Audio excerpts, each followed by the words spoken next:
Hey there, friends. So it's happening. I'm starting Man to Man with Dean Lerner. And I'm a little bit scared because, especially after I watched the extended interviews with the characters, seeing how unhinged Dean is, I'm a little nervous to see a show where he's running things, but it's gonna be okay. We're just gonna sit here. If I did drink, I would be taking a shot whenever he mentions committing a crime, but I might be blacked out by the end. But at least we know we're getting Dean, and in this first episode we're getting Garth Marenghi.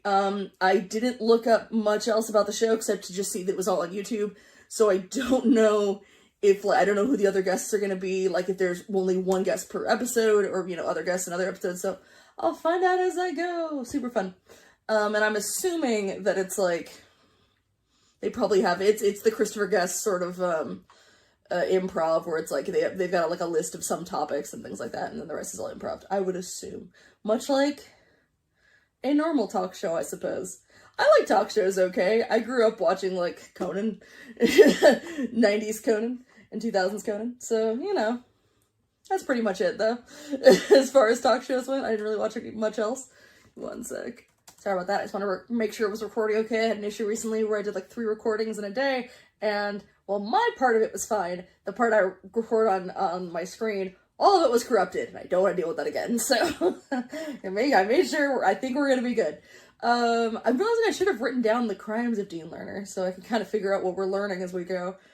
But I did also want to mention really quick that while I've seen, talk shows in America, what I have not seen are UK talk shows. So there are like direct references. I won't get them. I've seen like random clips of Graham Norton and stuff like that, but that's about it. I'm a little nervous of this because I feel like I have a lot to say in Dark Place because I've seen a lot of bad movies where in this I feel like I'll have less to say. So I hope this reaction's still enjoyable. Live from his luxury penthouse apartment in London's glittering East End, Dean Lerner, club owner, entrepreneur, and publisher of high-class gentlemen's magazines, invites you to join him for an exclusive man-to-man. And I'm assuming man-to-man is maybe a reference to person, the old Edward R. Murrow talk show that he was like forced into, which is interesting if you watch old clips of it. But in this case, Dean is a man, and maybe only speaks to men? Or if he speaks to women, they're women. I don't know. They're women that he deems worthy enough to be called man, I guess.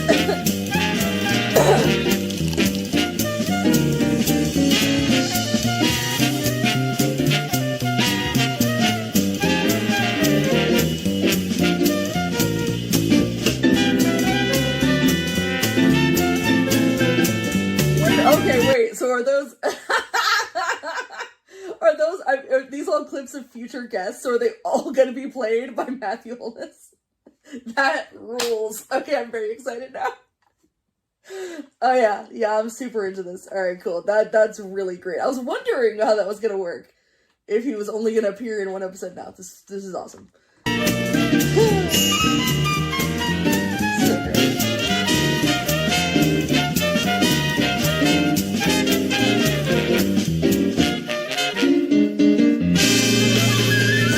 Welcome, Mr. Dean Lerner. It's the holding for way too long, and the slow blinking of like, someone say, is anyone gonna say? Of course, that is Dean's real car. This is Dean's entire tower that he does own.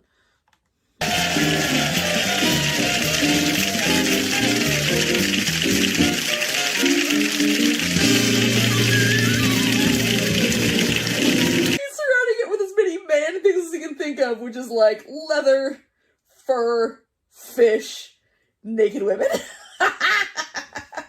Like, no one would have paid him to make this show, but because he probably further bankroll. Alright, so when does this take place? I'm assuming this takes place in like, probably, maybe we'll find out in this if it's pre or post Dark Place, but obviously pre the show of, the interviews happening in modern day, in the Dark Place TV show.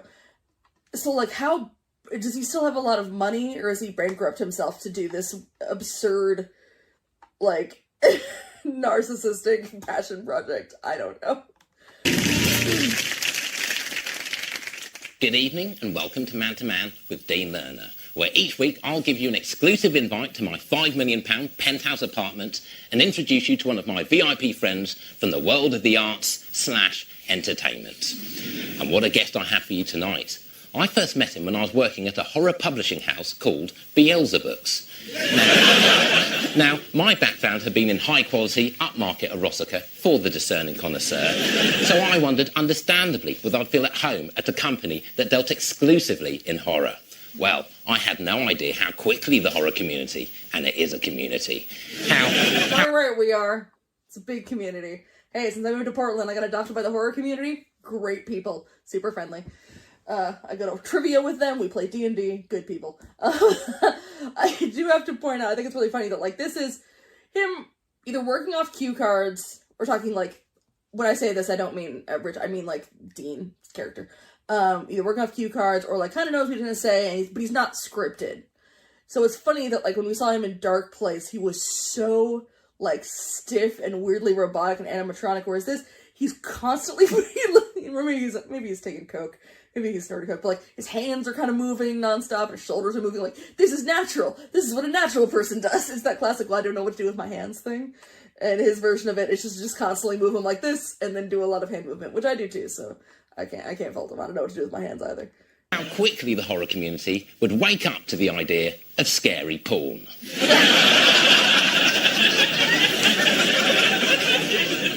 I do know that there are horror porns. I have not watched them, to be very clear. But I do know there's one based off Human Centipede. I know there's one just called My Ass is Haunted, I think. And there's one based off Jaws. I have a weird fascination with insane, hilarious porn parodies, especially classic ones. I don't watch them because I'm ace and also a lesbian, so it's just like there's no interest for me. But I'm obsessed with the fact that they exist. Like the Alice in Wonderland musical porn, which I have seen clips of, actually. That was from the 70s. Or like the Muppet one, Let My Puppets Come. It's ridiculous. I love that stuff so much. Sometimes I get excited when absurd, horrible things that shouldn't exist. Like the fact, because I don't even think these are porns. There are two that I know of, and I don't go deep into this genre, talking vagina movies. There's Pussy Talk and Chatterbox. Is this what you wanted from this reaction? Probably not, but you're getting it. Because I'm a film nerd, and this proves it. This is the crazy shit I can pull off the top of my head. Haven't seen any of these films, and I would tell you if I had, because I've seen some crazy movies, but just happen to have not seen that. I would watch Chatterbox or Pussy Talk just out of morbid curiosity. I really would. But yeah, no, it's horror porn magic. I love that so much. I wanted to release books that would give the reader a boner, but leave him too terrified to do anything about it. Within the week, I'd coined the phrase, books that will scare you stiff. We'd opened up a new Erotica division, and our sales just went silly. How could things get any better? Well, I'll tell you for how. I met a young, hungry, vital writer called Garth Marenghi, and we fell in like at first sight. Thenceforth started a writer-publisher relationship that has continued to this day and has developed into one of the most important and meaningful friendships of my life, certainly in financial terms. We have a super creaky floor. My sister was walking across it, and I'm in the basement, so it's really loud. Anyway. How could I sum up this titan of terror, this Grand Duke of Darkness? It'd take me an eternity, which I quite simply don't have. So, please welcome Sir Splatter himself, the Fright Honourable Garth Marenghi.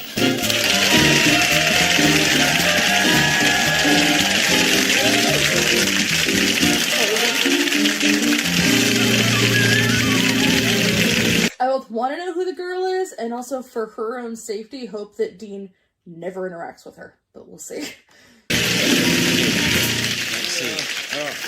Can I just say that when I entered there, the floor should have been entirely covered in dry ice to give the impression that I don't have feet. So, just bear in mind I may or may not have hooves. That's Sassu's fault.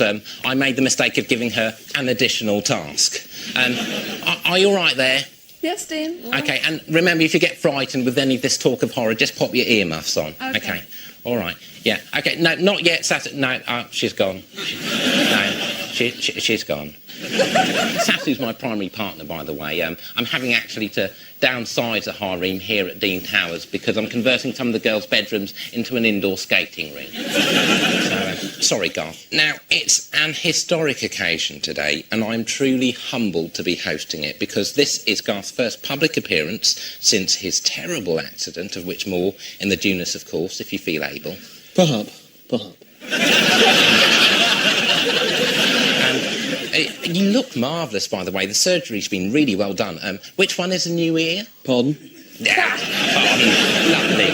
That's priceless. Is this meant to... This is 2006. Was this around when Stephen King had his accident? I don't know enough to know for sure, and I don't feel like looking it up. But I'll say that that might be a thing. I'm a good reactor. You've kept your sense of humour, which is so wonderful. Well, you have to, don't you? I mean, when people come up to me and they say, "What's his Garth Marenghi like?" they expect me to describe this dark figure. You know, he writes these twisted, brilliant, but very gory horror stories like Stump or Ripper. The guy must be sick. But you have provided me with more hootage than any man I know. I would Stump is such a... I feel bad because I've seen too many horror movies, and so when I hear Stump, I just think of like a boxing Helena situation. Oh God, that's probably a movie I would have seen. So it goes. With the possible exception of Freddie Starr. Well, you know, it's been my lifeline over the last few months, Dean. I've been blessed with Gallowsian humour. In fact, as I said to you before I came out, I think I've broken every bone in my body except my funny bone. So I thought that would get a better response. But anyway, it's like when I was in the ambulance going to the hospital. I was still up for the crack, was I not? And the ambulance driver turned round at one point and he said, "Please, Mr. Marenghi, will you stop talking or we're going to crash. What you're saying is that funny." And then everybody clapped. I can vouch for that because I was in the ambulance with you and I thought I was going to die. I said they're going to have to get 2 body bags ready. This guy's critically ill and I'm dying of laughter.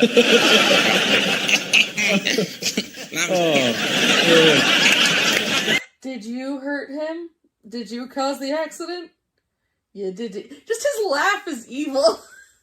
This show's wonderful, Dean. It's such a reflection of the wit and sophistication that's in you.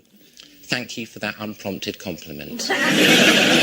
Now, let's talk about what you were doing at the start of the year, if we may, before what happened. Sure. Well, in early January, I wrote Return of the Coil, about a woman who circumnavigates the portals of hell via a cursed contraceptive device. In late Jan, I wrote the sequel, Return of the Coil 2, Re-Entry. In early Feb, Hellbent, my novella about a homosexual demon searching for acceptance within his own diabolical community, came out, both literally and... There is actually a gay horror film called Hellbent. I don't think I've seen it. Who can say? But there is, from like the late thousands? Maybe it was a reference. I think it was a slasher film. But I didn't see it, I don't think. But I can picture the cover. But there is a queer horror film called Hellbent. And I remember being shocked at the time because I'd never seen a queer horror film. But there are quite a few. But still, that's hilarious. And figuratively. Yeah. And there was a bit of a hold-up with that one, wasn't there, at the printers? Because we originally wanted everything printed on black rubber, but that meant you needed to apply talc each time you turned a page. And in the end, we thought it was a bit tacky, it was a bit Route 1, so we ended up going for a glittery dust jacket with complimentary nipple ring, which I thought works well. No, it does. It does. And then late Feb, the 2 sequels came out. That was Hellbenders and Hellbenders 2, The Boys Are Back. And you've got a new book coming out now. Let's have a squiz at a clip. You know, it frightens me how many novels of terror I've written. Now you can buy all 436 in one easy-to-read volume. From Garth Marenghi, who brought you Slicer, Slasher, Ripper, and many more, comes Garth Marenghi's The Oath. With a reinforced spine made from genuine cat bone. It comes complete with these detachable balancing sticks, allowing... That's horrifying. Oh my god. I love that all the covers look almost the same except Crab. They look so close. I honestly, like I've said before in the Dark Place stuff, I haven't read really any horror books, but from everything I've seen of them, this feels very accurate. I don't know for sure. I feel like Stephen King would crack out like 3. He's got Garth Marenghi. He's got not even past Stephen King. He's got that L. Ron Hubbard level of ability to turn out books. Good for him. You to read safely, and adjustable brackets for easy storage. Order now and you'll receive this attachable index and chapter 1 of Garth's new novel. If you only buy one Garth Marenghi book, buy this one, which is all of them. Garth Marenghi's The O, the only book you'll ever need.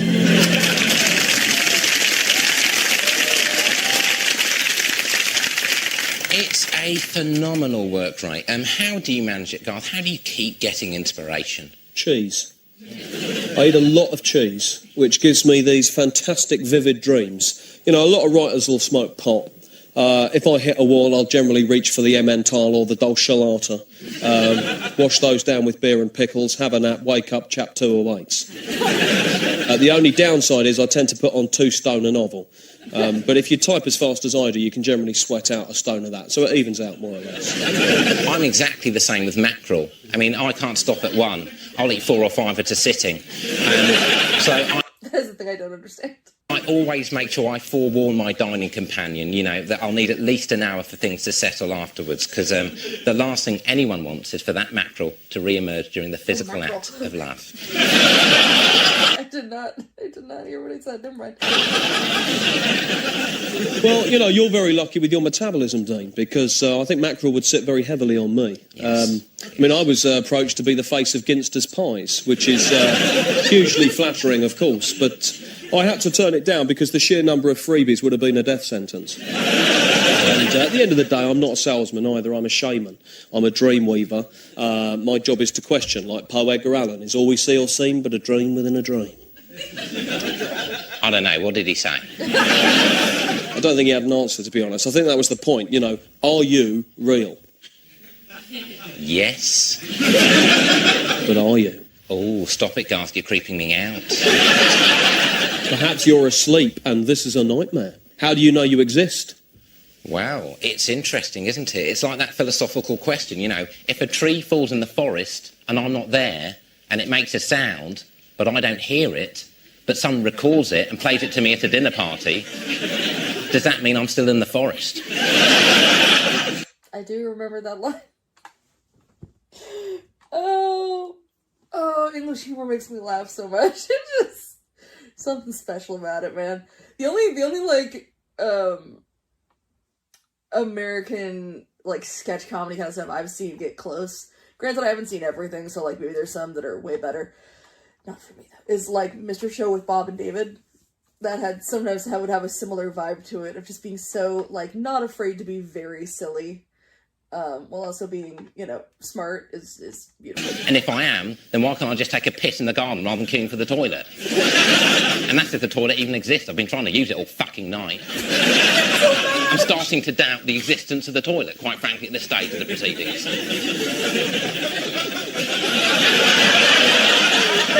To me that someone getting really mad at like a fake either an argument they're making up in their own head or a scenario they've made up to themselves, and now they're getting increasingly mad about it. You see? Can you feel it? You see, I'm getting you to get ask a Portaloo, questions. is what I'm saying. If you're going to have a party of that size, get a Portaloo. Because I don't want to spend my entire fucking evening in the corridor. And if philosophy can solve those questions, then it's worth it. But thus far it can't. So I'm fucking busting. And what's Plato doing about it? Nothing. You see? You see, you're asking questions. I am.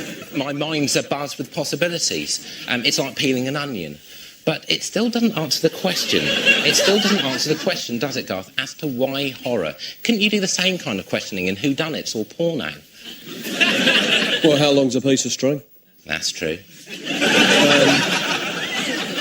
I've always been attracted to the dark side of life. You know, at school, some boys would pull the wings off flies. I'd also perform autopsies.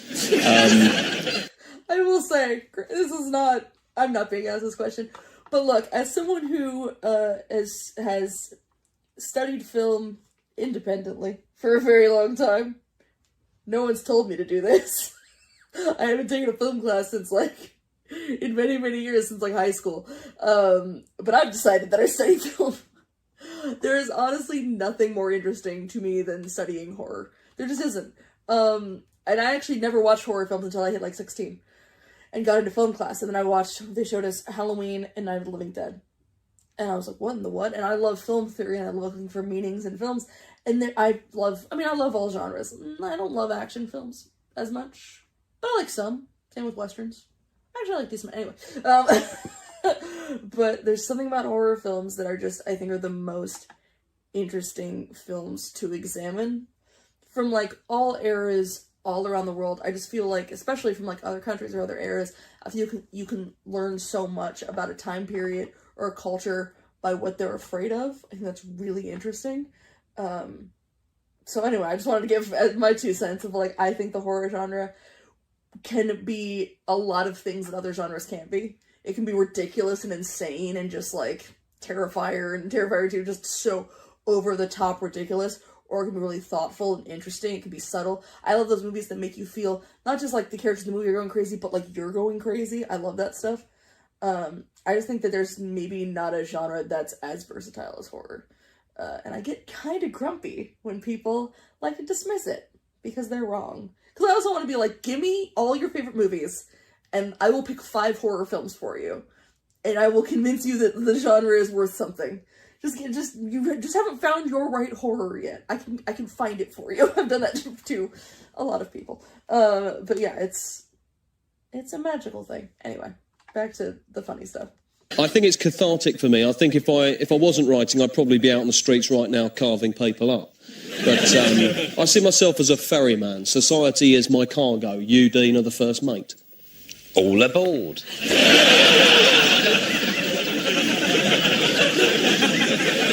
But you, as well as being a writer, are an actor and a director. Correct. And you were working on a feature film. Correct.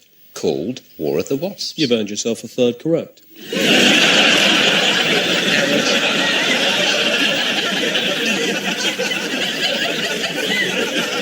Mentioned wasps a lot he was mentioning those in the little extra interviews, something like the Wasp Queen. I think there might have been another book or project you mentioned with wasps. Maybe his actual fear is wasps, which, like, fair, wasps are terrifying.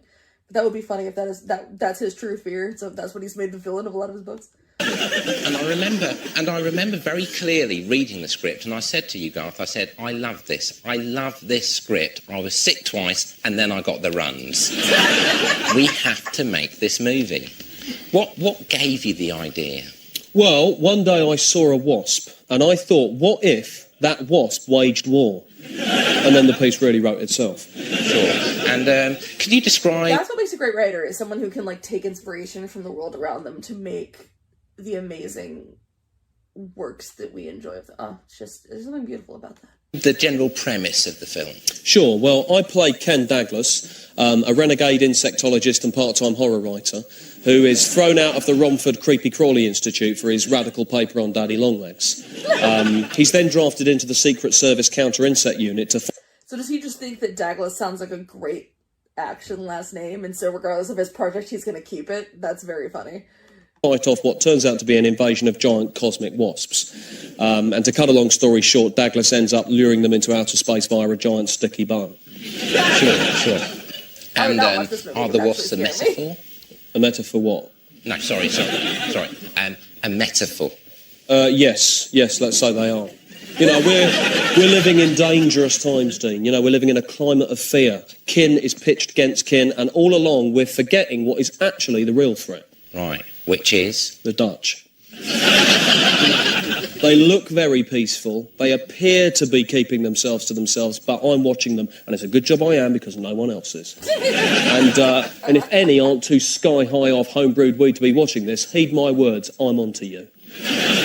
So in short, the wasps represent the Dutch. Yes, they do, because everyone knows that for years now the Dutch have been trying to fuse their kind with wasps to create an insectoidal super soldier. The government are trying to be very, very hush-hush about it. They actually pulled the film from production, which just proves that the Dutch... I feel this is leaning a lot more into the Garth we saw in those extras.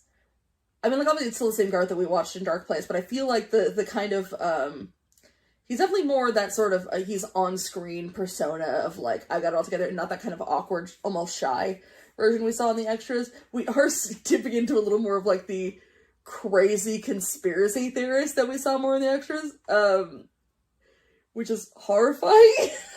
That I guess this was public knowledge that he is a conspiracy maniac. are already running Whitehall. And we'll be able to see an exclusive clip of the film the government doesn't want you to see after the break. Keep watching the skies.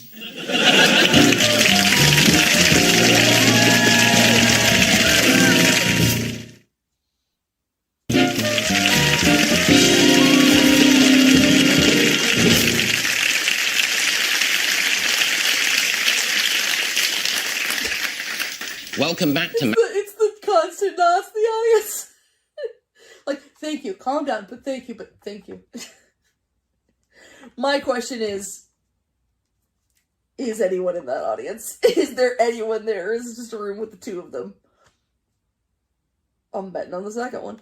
Man to Man with Dean Lerner. I'm joined in the Man to Man mansionette by Garth Marenghi. And as promised, we're going to show a sequence from War of the Wasps, Garth's allegorical rendering of a potential future war with the Dutch. In this sequence, Ken Douglas, whom I play, is leading a helicopter attack on the renegade swarm. And if I remember rightly, which I do, your mission objective is to fire a giant canister of insect repellent up the Queen Wasp's back entrance and then detonate it with torpedoes. Wrong. I actually detonate it using a 30 caliber Browning M1917 A1 hood-mounted machine gun. Apologies. Incidentally... He is fully one of those writers that, would not care if there's giant plot holes, but he's going to get every single weapon in it exact. God. You at home, you probably won't be able to assimilate the density of the imagery in one viewing, so keep up. Well, let's take a look.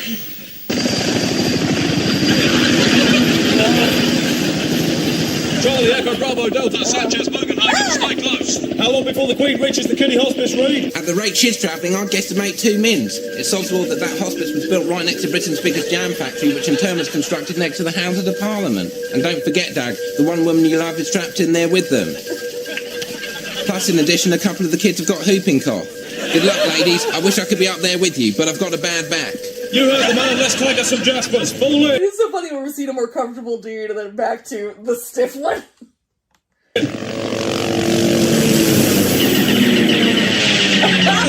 Bogenhagen, back left, try and draw their flight. Sounds Such a stupid mate, let's make it disappear.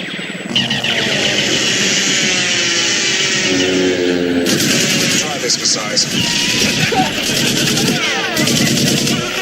I mean, it still looks better than Neil Breen movies, and it still looks better than Birdemic. So, I'll give it.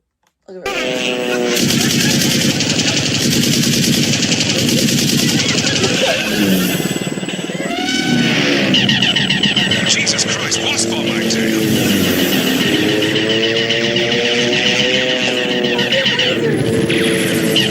Can't shake this one, Dad. I told you to bog off. Watch out, the other side. Dang! I'm okay. I've lost my repellent though. Help! Help! What is it, Bugenhagen? What's in the cockpit? There's too many! There's just too many! Keep still. Don't annoy them and they'll just fly away. Bugenhagen! Oh no!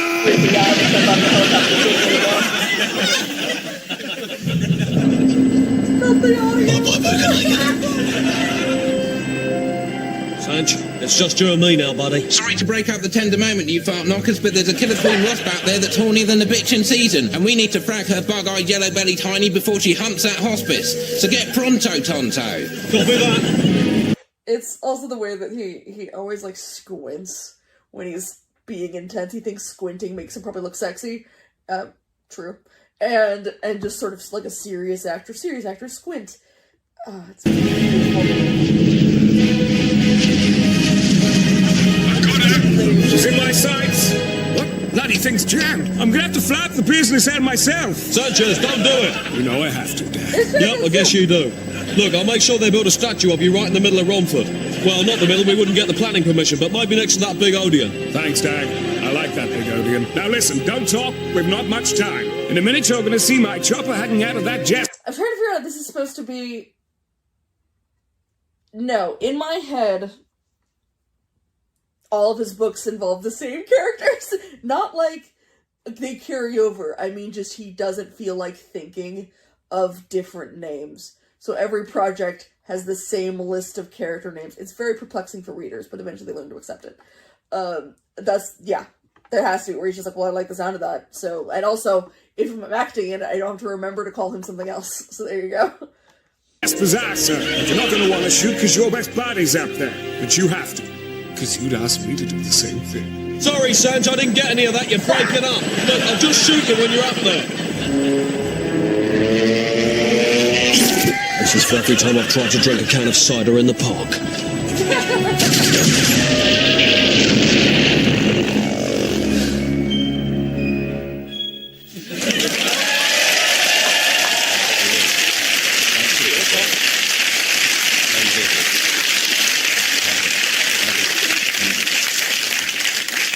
Now, since that film, you've turned your considerable gifts to the world of fine arts, and your new exhibition, Imaginata Horrificata, has opened at the Canvey Island Art Centre. That's right. And it's been wonderful because we've got people of all shapes and sizes, all ages, all shit for it together. And, sometimes they've actually walked out. It's that terrifying. Well, that is an achievement, and indeed sometimes people have been so terrified they haven't even showed up.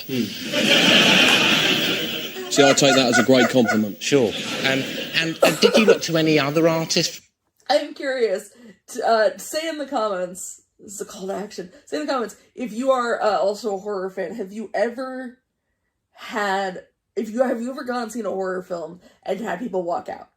Like, not because it's bad, but because they were disgusted or afraid or whatever. I'm really curious, because it's only happened to me once, and it was Terrifier 2. Which was surprising, because, like, it's a sequel.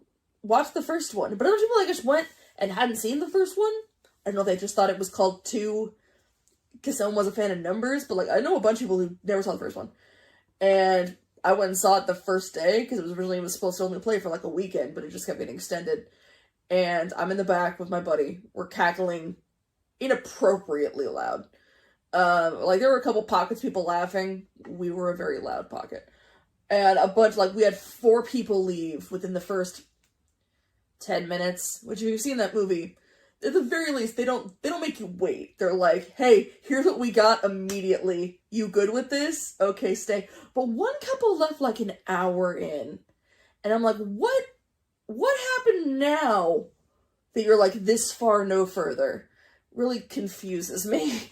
But I want to know if that's ever happened to anyone else. Because I always hear about it. You always hear like, oh, people getting sick or people had to leave or whatever it may be. I would hear people getting sick in like Blair Witch Project was mostly out of just because of the camera work. I don't know. I was just curious about that. For inspiration at all? Not really, no. If I ever want inspiration, I generally reread one of my own books. There's usually something quite profound in there I missed first time. So. Sure. Well, yeah. I mean, I loved the show. I thought it was tremendous. And what I love so much about it is that you provide very extensive notes alongside the paintings, which is great because there's no need to interpret them at all. I mean, it's all explained. There's nothing like subtext or anything like that. So I managed to whiz around the whole exhibition in 15 minutes. Well, that's it. People are very busy, Dean. They don't have time to go to an exhibition and think as well. So, to be honest, there's nothing worse than a work of art that leaves you asking questions. Well, believe you me, Garth, I came out of this exhibition with nothing. I was barely thinking. Thank you.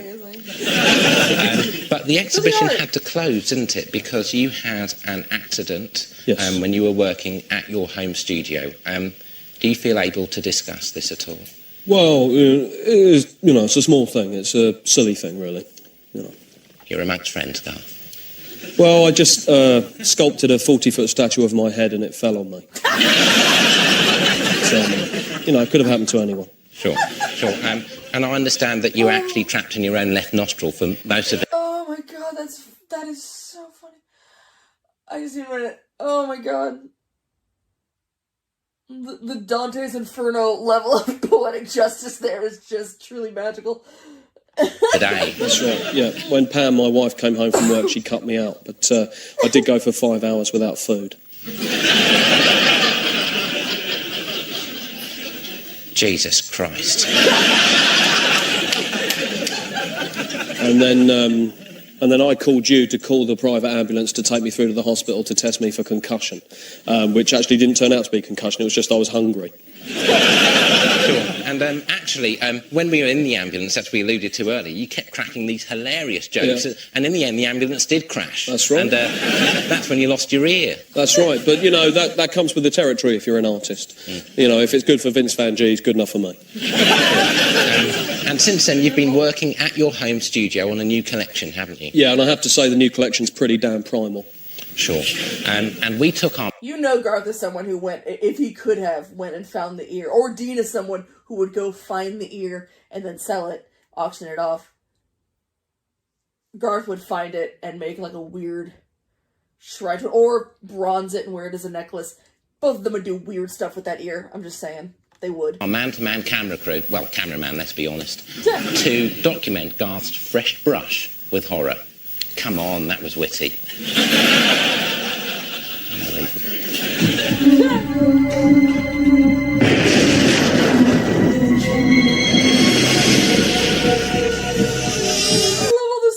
The candelabras he has around this just typical nice house to make it feel spooky. The question is, are they always up or are they up for the cameras? I'm betting it's for the cameras. I bet his house is the most he's probably the most normal dude, but only when no one can see. If he goes out to the market, he's gonna be that. But he's the most kind of mild-mannered, quiet guy when it's just him and his family. Yeah. Oh god.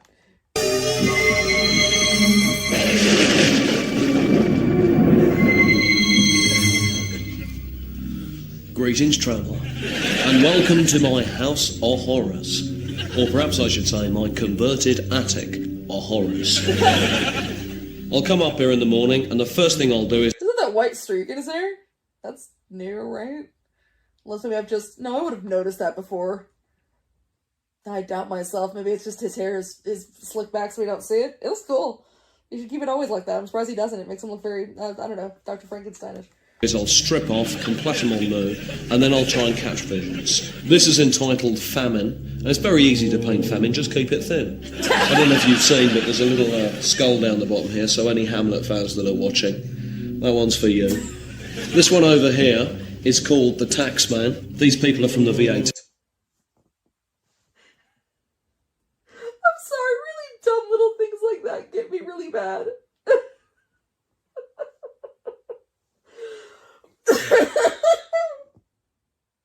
There's little skulls to any Hamlet fans. There you go. Oh man, that's a dumb joke, but those stupid kind of jokes are the ones that make me laugh for way too long. Tea office. This one here is a Valentine present to my wife Pam. It's called Consummation. This is just paint. This is my most recent painting. It's my vision of what the family Merengue would look like without skin. As I've always said, a family that plays together flays together.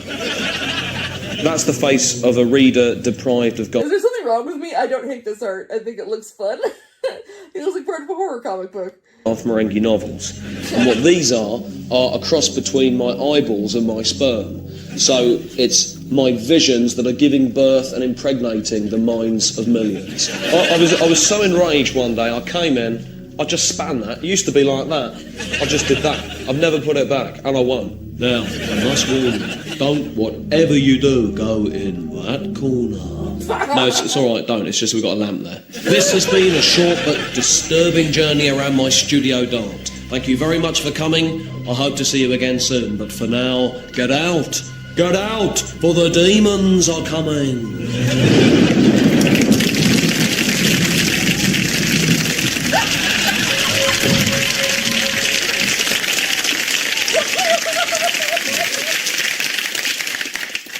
terrific stuff there, I hope my laugh Garth. was annoying And you've got to a new people. exhibition, haven't you? Illuminatum Diabolicatum. That's coming soon, isn't it? And best of luck with that. Don't need it. Well, all that remains for me to do is to thank once again my super guest, Garth Marenghi, for talking to me, man to man. Pleasure. And to thank you very much for watching. Thank you very much.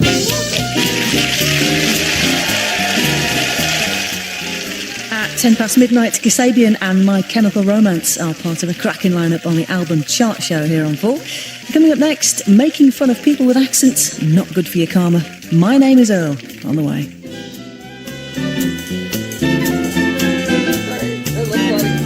They're fun. They look like bad album covers. I think they're fun.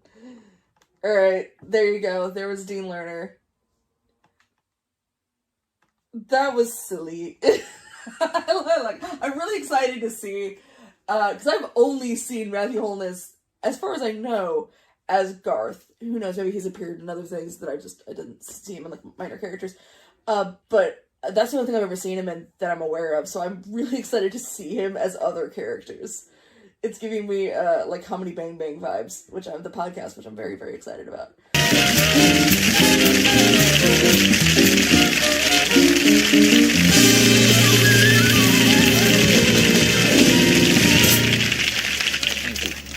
Thank you so much. 1,000 thank yous. And welcome to Man to Man. My name is Dean Lerner, and I guess you could say I'm a one-man brand. I've got a club called Dino's, a restaurant called Chez Dino's, an erotic comic called The Dino, and a men's magazine called Jigglers. And that was Honestly, that him having a men's magazine might be one of the most on-brand things he could have possibly done.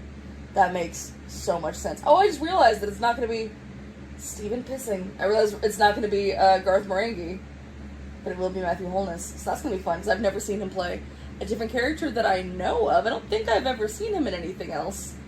I mean, I watched a lot of BBC stuff. There's a chance I saw him randomly in something and just don't know it, but we'll see. originally called Dino's Jigglers, but the image it conjured up was, at best, harrowing. Wasn't it, Satu? Yeah. Now, this show is an attempt to bring back some refinement to modern television, a medium that's become so depraved, so venal, that I'm almost ashamed to be associated with it. Almost. And I've worked in skin. In short, you can sum up the credos of Man to Man in one word: class. What is class? Well, it's impossible to define, despite what dictionaries would have us believe. But certain images can conjure up its essence. Jumbo prawns, ankle bracelets, and dimmer switches in the toilet. I want to know, in the you know, when I talk about Garth Marenghi's Dark Place, I talk about, you know, the show itself, but then the show within the show and the making of the show within the show. I want to know, does Dean have a team of, oh wow, okay, does Dean have a team of writers, was my original question, or is this all written by him? And now it's a question of, where does this air, and who has watched it? Has anyone watched it? Is there an audience there? That woman's there. I don't know if it's against her will or not. I just thought of, like, the horrors of these shows just exist for Dean, so he can feel like a fancy man. Dean Lerner, the reality of Dean Lerner, and you guys warned me about it in the comments for Garth Marenghi, are truly just horrific. Look at it, even Frost there, he just looks so sinister. Which is hilarious, because the actor I just always think of as a little cream puff, but yeah, wow. Wowzers. And my special guest this evening is pure class. He's the candelabra of toilet lighting, if you will. Now, as many of you will know, I've had a long-standing love of motor racing. And back in the 80s, I even had my own team, called the Dean Team. Perhaps you've heard of it. Or perhaps you haven't. Those are the two options. The point is, tonight's VIP visitor was the most famous driver the Dean Team ever had. But you might know him better now as a spokesman for I think that perhaps you have, perhaps you haven't, those are the two options, might be the best encapsulation of Dean speaking, because it does just, like, has he said anything? He's talking. It's like it's a lot of nothing, something harrowing, nothing, nonsense. For a major hair restoral company. Having lived life in the fast lane for well over a decade, it's no surprise to me that my back has begun to fall out. But with Back Studio's revolutionary new hair restoral treatment, my back, sack, crack and shoulders have been restored to their bushy best in just under 3 years. Has it changed my life? You betcha. Back in business. Please welcome the 4 times former Formula 5 world champion, Steve the Accelerator Pissing with 1S. That right there just felt very, I haven't watched a lot of UK sketch shows. You guys can probably tell me quite a few to watch. I've only watched, Monty Python's Flying Circus and a bit of Big Train. But that felt a bit Monty Python. It also felt very Mr. Show with Bob and David. That was like my sketch show that I loved so much was Mr. Show. That little segment there felt kind of Mr. Showy.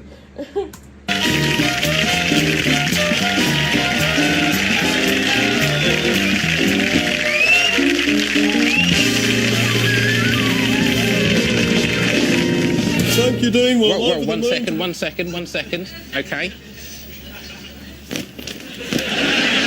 Go. Thank you, Dean. I'm over the moon to be here, and can I say that? So excited! He was so excited to do that. I'm not charmed by him. He is the devil. But that was cute. It's an hilarious start to the proceedings, albeit one that is technically inaccurate. The checkered flag usually denotes the close of a race, whereas the start of a race is usually signified by a sequence of coloured lights flashing red, green, then out. But thank you, and thank you also for the correct pronunciation of my surname. So many people over the years have pronounced it Pising or Pizzing. It's not, it's Pissing. Said it once, and I'll say it again. Pissing is my name, and I'm proud to be a Pissing. And that's the end of it. Agreed. That's the end of it, Dean. Sure. Now, some time back, your racing career was cut tragically short by a horrendous car accident, of which more in the Junus, of course, which means that a number of our younger viewers may not know that you were once 4 times Formula 5 world champion. Now, forgive me for blowing smoke up my own trumpet, but all of those wins were with my team, the Dean team. That's right, Dean, and I'd like to say that with you by my side, I was living the Dean. There's something about the makeup on Steve there. He both somehow looks like he hasn't slept in, conservatively, 2 to 4 months. But also, like, maybe there's just, like, there's something like his eyes look so sunken in. And the way he's speaking, it is kind of funny because it's very stilted, almost like how Dean was when he was playing his character on Dark Place. It's kind of funny to see them, or switch to him being the more animated character is kind of funny. And Matthew Holness being the more kind of stilted, awkward. The voice he's doing is very funny. It's only slightly different than his normal one. I actually have no idea what he sounds like normally because I've never heard him talk. So I don't know if he has a different accent than when he does Garth, but it's slightly different enough that it just sounds so, just, like, not quite in reality, like, kind of always just like a step behind everybody else. Is really funny. Well, that's both funny and kind. But tell me, Steve, what was it like to drive a Formula 5 car? What made it so exciting? Well, I'd have to say the speed. The speed. The sheer speed, Dean, there was nothing else like it. It was better than sex. Well, certainly better than any sex I've ever had. The feeling of speed was just indescribable. Right. So what was it like? As I say, it's indescribable. Try describing it. Really good. Now, together we won a lot of races, but what for you was your finest moment? Well, I'd have to say probably Brands Hatch 85. I was leading solidly for 15 laps. Then on lap 16, I was taken by Henrik Gröger, the fiery Sri Lankan. I got angry, I put my foot down, I did this, and I was back on pole. That's about all I can think of when it comes. I don't understand car racing at all, man. I had a buddy who used to love watching it. I just don't. Maybe in person it's better, but I feel like it would just be like it is on TV, but you're breathing in exhaust. I don't understand it. It's just cars going woo doo woo doo woo doo woo doo. I got nothing. I mean, maybe like the Indy 500 is kind of cooler, but so like the NASCAR stuff, the Formula One, I don't. Hey, look, I don't understand sports in general, really. That's not me trying to be too cool. That's just like, I don't understand it. I just don't get it. I'm just too dumb to figure it out. So I don't know. If anyone's a fan out there of that stuff, like, what is the appeal? Watching the cars go whoosha, whoosha, whoosha. Are you hoping for a crash? Is that it? I guess. If you're just like bloodthirsty, I suppose. And that was the greatest moment of your life. Yes, it was. I mean, there was a moment immediately prior to that where I'd done this. And that was pretty special. I mean, I remember thinking that's probably my greatest moment. But then that moment led to this, which blew the previous moment right out of the park. In fact, the only thing that's come close since is when I first saw the trailer to Troy.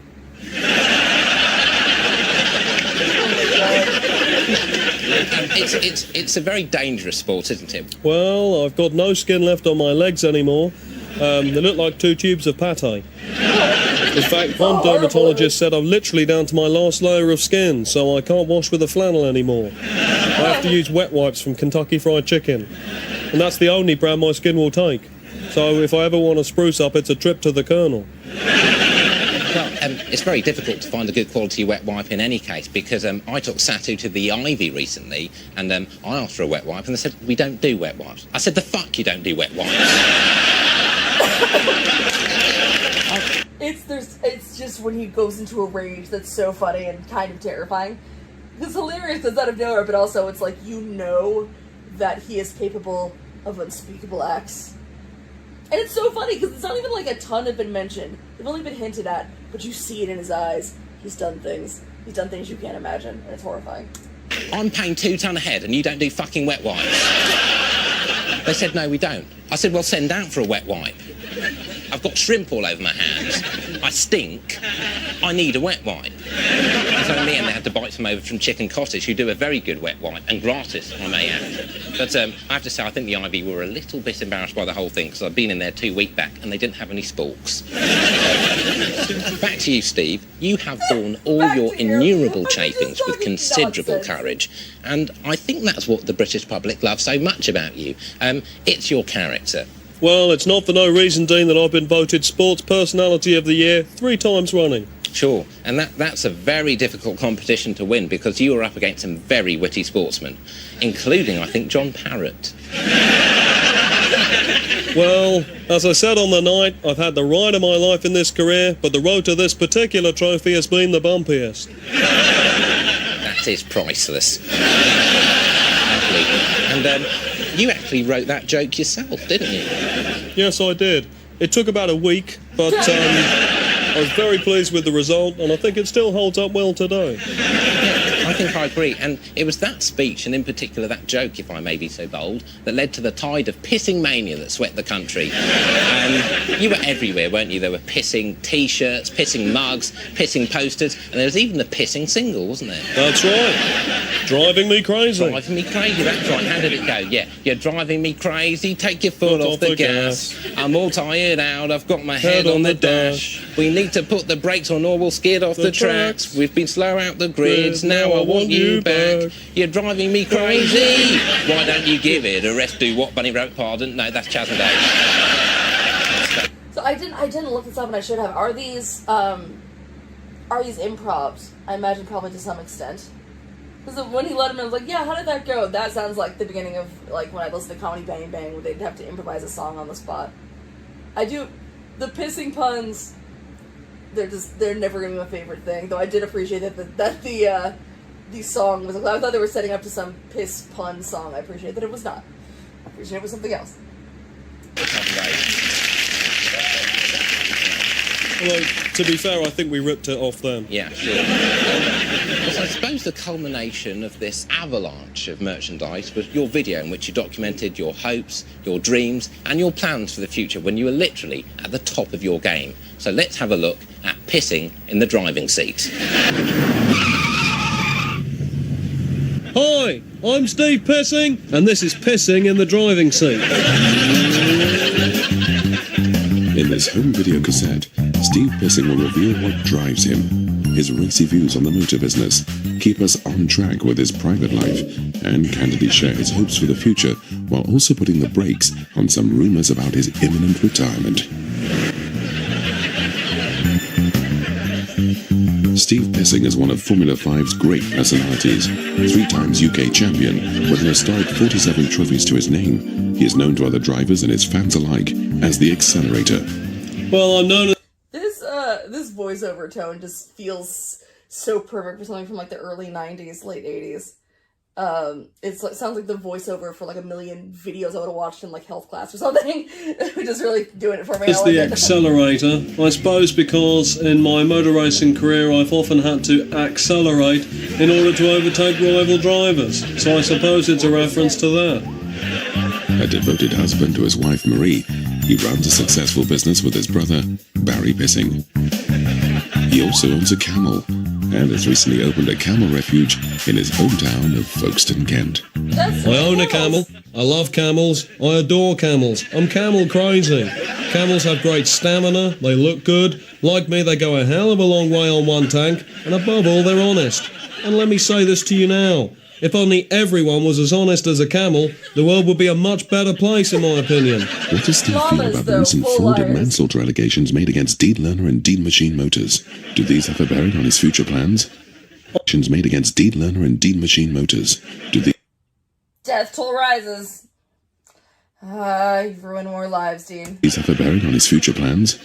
I have the utmost respect for Dean Lerner. I think he does a wonderful job, often in very difficult circumstances. Granted, he flew off the handle somewhat during his recent courtroom appearance, but I've said this once, and I'll say it again. As far as I'm concerned, Dean's always been straight with me. I've always been straight with him. I'll be completely straight with the judge when I'm called to testify at Dean's trial next month.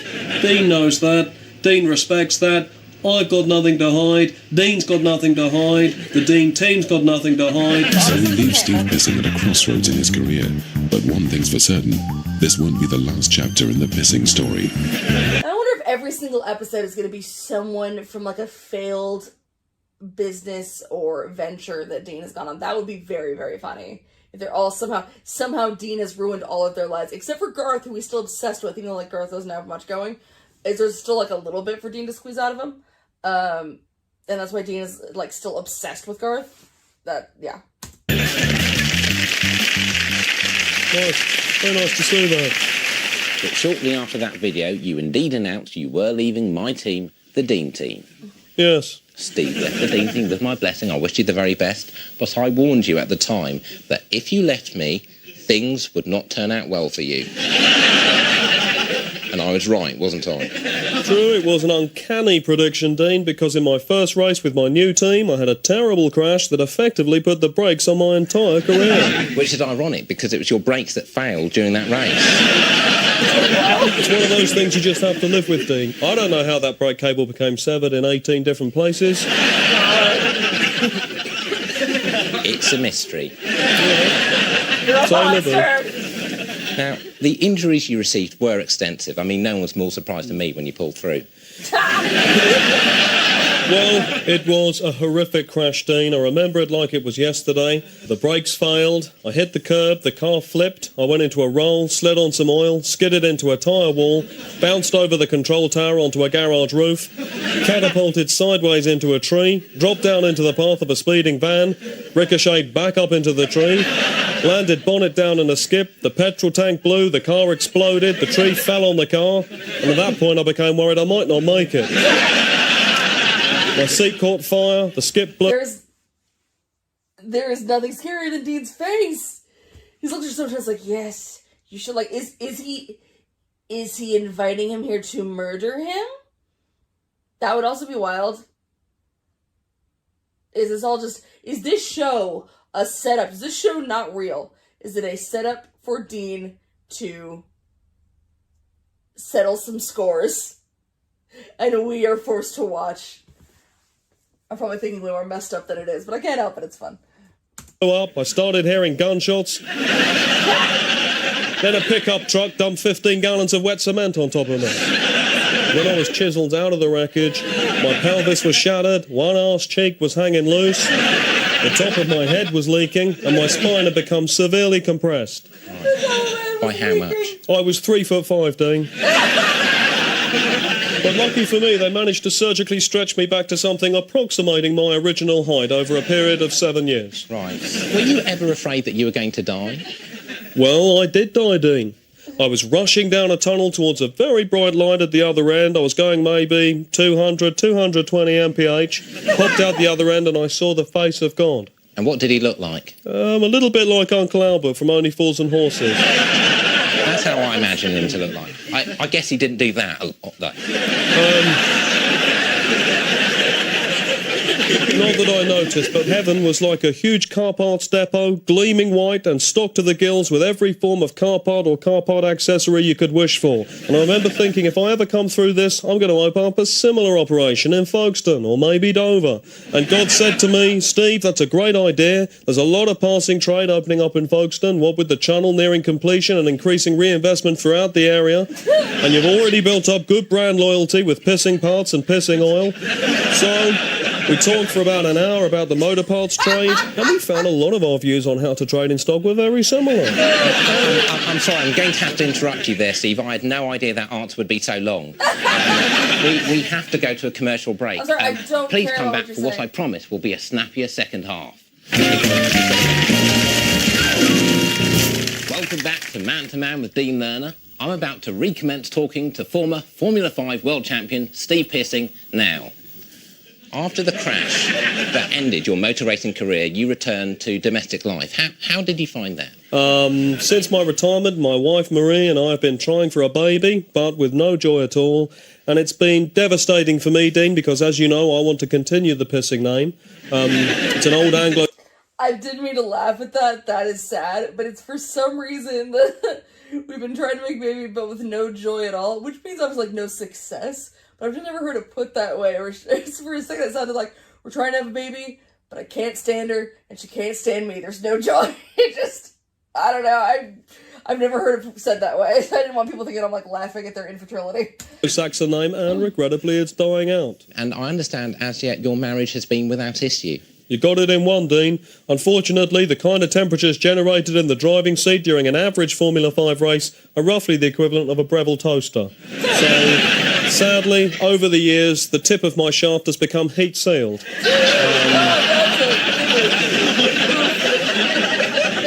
Bit like the corners of a toasted sandwich. Could you not try siphoning off some sperms? I'd love to, Dean, but the trouble is, after 10 years on the track with my testes sizzling on a white-hot engine, everything down there's long since curdled. Well, I've got the opposite problem. I mean, I just found out this week that I've got another son, which is not ideal. But then again, you can't argue with the DNA test. Not for long. Sorry. What does that mean? Can I argue with it not for long? Does that mean... I'm trying to figure that out, literally. Does that mean he's going to try to make laws where you can? Or he's going to murder that child? Chris, couldn't you adopt? No, I couldn't adopt. Apparently, calling a child pissing in this day and age constitutes a form of child abuse. I mean, not to harp on about it, but even my wife Marie won't take my name. And I've said to her, I've pleaded, please Marie, please take it as a middle name. But she won't. She won't, because her surname's Blood.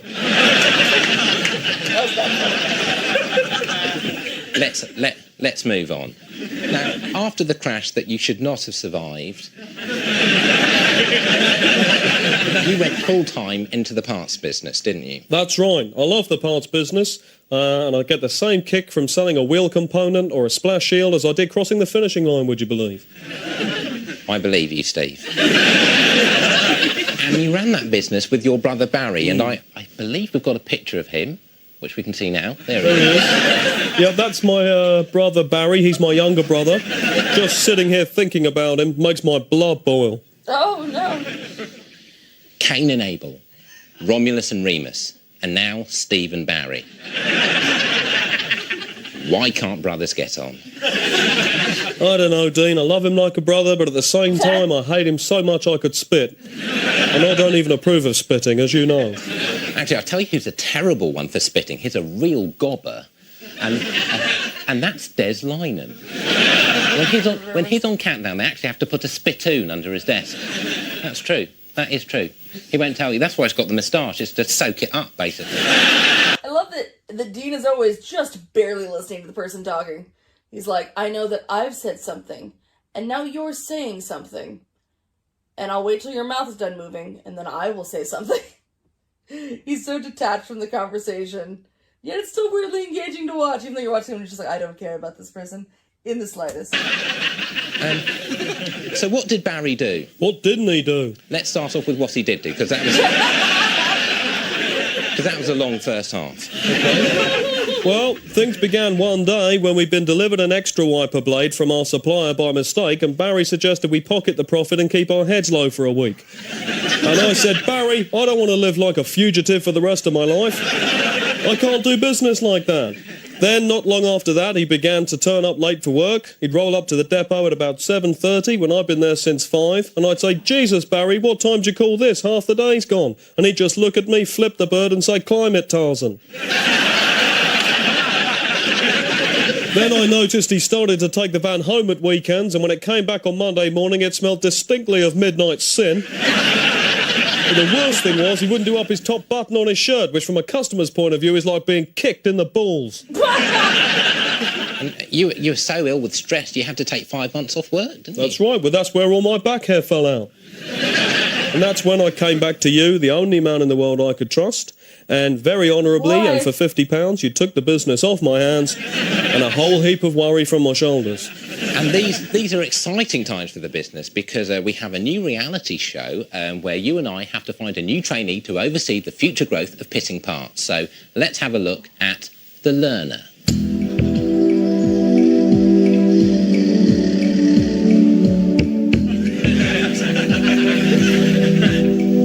Good morning, everyone. Okay, let's cut straight to it, shall we? You lot are going to be competing against one another to become the new night security guard at my Woking depot. This is the opportunity of a lifetime, as well as the obvious cachet that such a position affords. The lucky appointee will receive an annual salary of 9.5k and personalised name badge. Now, helping me choose my learner security guard will be my 2 trusted advisors. To my right, Mr. Steve Pissing. Steve heads up the car parts depot here, and as such, over the next few weeks, will be my eyes, ears, throat, and balls. To my left is my financial advisor. Now, I'm going to split you up into 2 groups, for her. shirts and skirt. Shirts, you can do stock taking with Steve here, and skirt, what's your name, my love? Martine? Martine, my darling. You can stoke down the Jag with me and Mary Lou. Water pumps, that's a DI2519 and a DI2517. Okay? Yeah. Can you see them? There they are, there they are. What's the quantity? 2. What's the quantity? 2. What's the quantity? Look. There you go. Quantity 1. Jot it down. Exhaust paste power cans. Where are they? Wrong, that's a water pump. Because if they come too far on the shelves, they can fall and it's against health and safety. If this juts out too far and I'm walking along here, bang, and I'm out. Okay, so just be very, very careful. Bring it up to the edge, but no further. And don't push it all the way back, because then you might miss one walking through, okay? Because I'll walk past, go, where is it, and I've gone past it. It's literally up to that edge. That's why they were built this length. Okay, that's why the width is right. It's just right for the job. It's just right for the job. Did you stack these? Yes. Yeah, they're overstacked. Okay, if you look, come here. If you look, there's 1, 2, 3, 4, 5, 6, 7, 8, 9, 10. Well, there's 10. I mean, I know what you've done. You put 10 on thinking, well, 10's a nice even number. But they should only ever go to at least to 7. Or, 7 or less, really. Right. Because if I walk along here and I'm crouching and I'm walking through and they drop off, I mean, I know they're not heavy, but enough of them could blind me. Does anyone here want a cup of tea? No. Cup of tea? No, they don't. They're fine. Cup of tea? They're fine. Okay.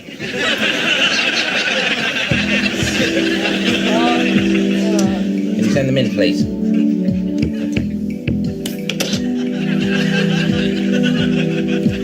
Okay, now I've listened to the advice of Steve and Mary Lou, but now I need you to convince me. there's a name now. Okay? You, what have you got to say for yourself? Your employee said I did good. Pardon me? I was great. You were great. Suddenly but great. I did it good. He did it good. He did it good.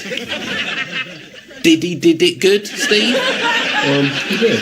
I caught someone like you key my car. Do you know what happened to him? What? He carried his leg home. It's all a joke to these fellas. What about you? How many GCSEs have you got? I have 2 GCSEs.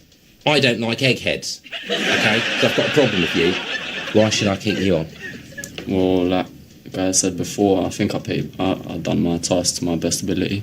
Right. What's your best ability? That of the hog?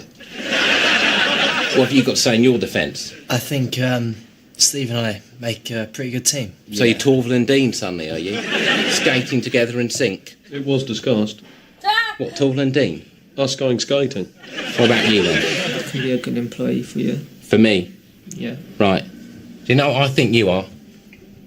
I think you're a fucking toilet. I'm not a team. How did you get off? I don't know. Don't know. Okay. This is very tough. This is very tough indeed. A lot of conflicting testimony. It is my decision. But I've made it. And I'm going to cut all of you loose except Martine. Of course. Oh, God.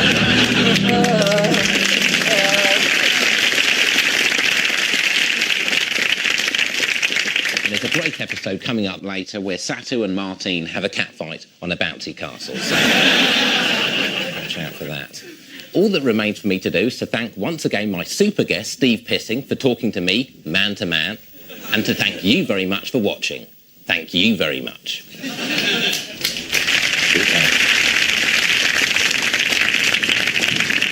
When we're done, I'll get a hose. Get a hose. You might get sprinkled a bit.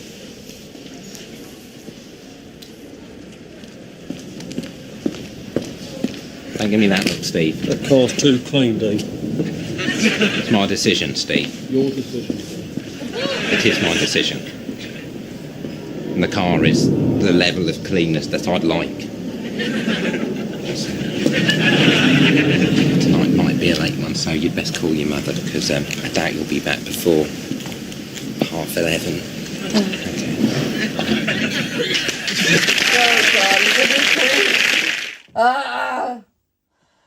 Oh, God. So, shush. So there we go. There was episode 2 of Dean Lerner. I did like it, not as much as I liked episode 1. Partially, I'm sure, because I know Garth the character and I'm fascinated by him. But also, I'm just like, I've never been a giant fan of just, like, puns, usually. Sometimes they'll catch me off guard and make me laugh, but just, like, the pissing thing. I'm like, I get it. Okay, alright, we're gonna keep going. So, I mean, hey, they got everything out of it that they could, and you gotta appreciate that, but not necessarily my kind of humor. But there's some stuff there that was incredibly funny, and Dean is always a upsetting delight. Thank you. Good evening and welcome to Man to Man. Thank you so much for dropping by the Mansionette, right here at the top of Dean Towers. We have a great show for you tonight, but if you'll forgive me, I have just one bit of AOB to attend to first. This week sees the launch of my new pay-per-view television channel dedicated to girl-on-girl pillow fighting. And you can order it by phoning this number on the bottom of your screen. So just give our call team your credit card details and join in the harmless fun. And for billing purposes, charges to your card will be marked as office equipment. That reminds me of, like, isn't there that documentary about that guy? I haven't seen it. I think there's 2 documentaries about him. The guy who made videos about just, like, that was just young guys tickling each other. He was very insistent that he was not gay, and was also surprisingly homophobic from what I can recall. But he did just make a lot of videos that were just young men just tickling each other. The pillow fights. I love the whole office supply thing. There was a strip club, which I never went to. There was a strip club in Orange County where I used to live called The Library, and that always made me laugh. It's like, where'd you go to tonight, honey? Oh, I went to the library. I don't know why. I have a weird love of stuff like that.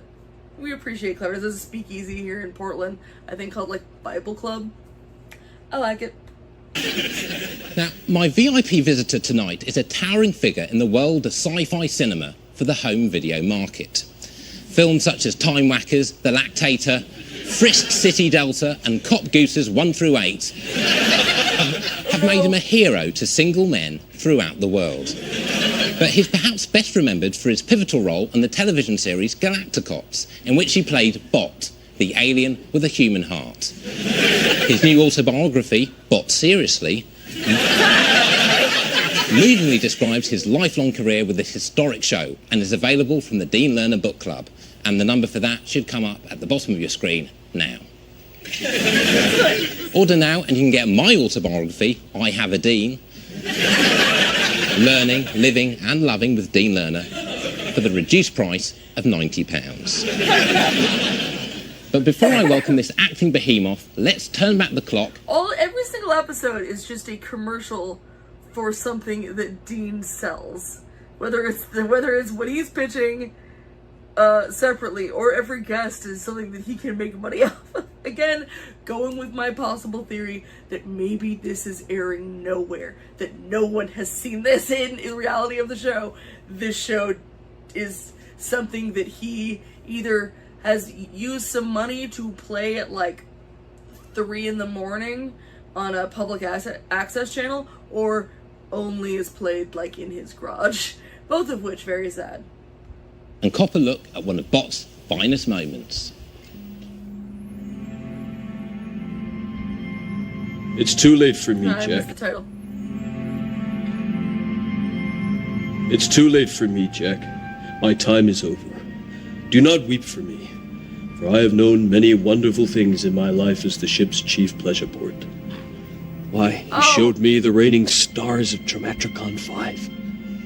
You showed me the twin moons of the Gantrax Helix, where we liberated the Hoodramans from their vile slave masters, restored the mighty Opteryx. And you showed me that game with those majestic colored orbs. What was the name of that game, Jack? Snooker. Snooker.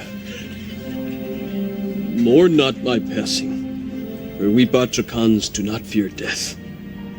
The knowledge of my people may be passed on to those who have joined our everlasting quest for courage, wisdom, and above all, I both love dignity.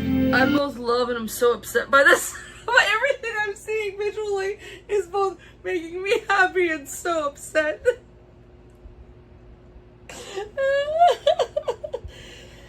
Him with an American accent, not okay. Him with that chin, looks like it's about to pop, not okay. Love the set. Love the sky is perfect. The kind of orangey thing. It's obviously supposed to be referencing, you know, a lot of old Star Trek, which I have not seen a ton of. I've seen some of like original series, and that's kind of it. Besides like the movies, the newest ones, the J.J. Abrams ones, I am lacking in my Star Trek knowledge. I've been told I would enjoy Next Gen. I don't know. But also, I think it's the lighting and the color grading on this is giving me vibes of Guy Madden's film Twilight of the Ice Nymphs, which is a wild ass movie, but it looks very much, if it was just a glossier filter, it does kind of look like this movie. Or it's a show. This show within a show. My God, it's beautiful. Let us perform the rite. Oh no! Oh, that's what's gonna happen. I was hoping nothing would happen. I'm so upset right now. Drake, my friend.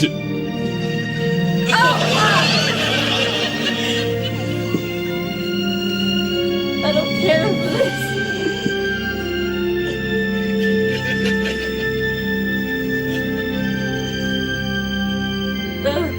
Let's do that again. I'd like to make a return. I don't like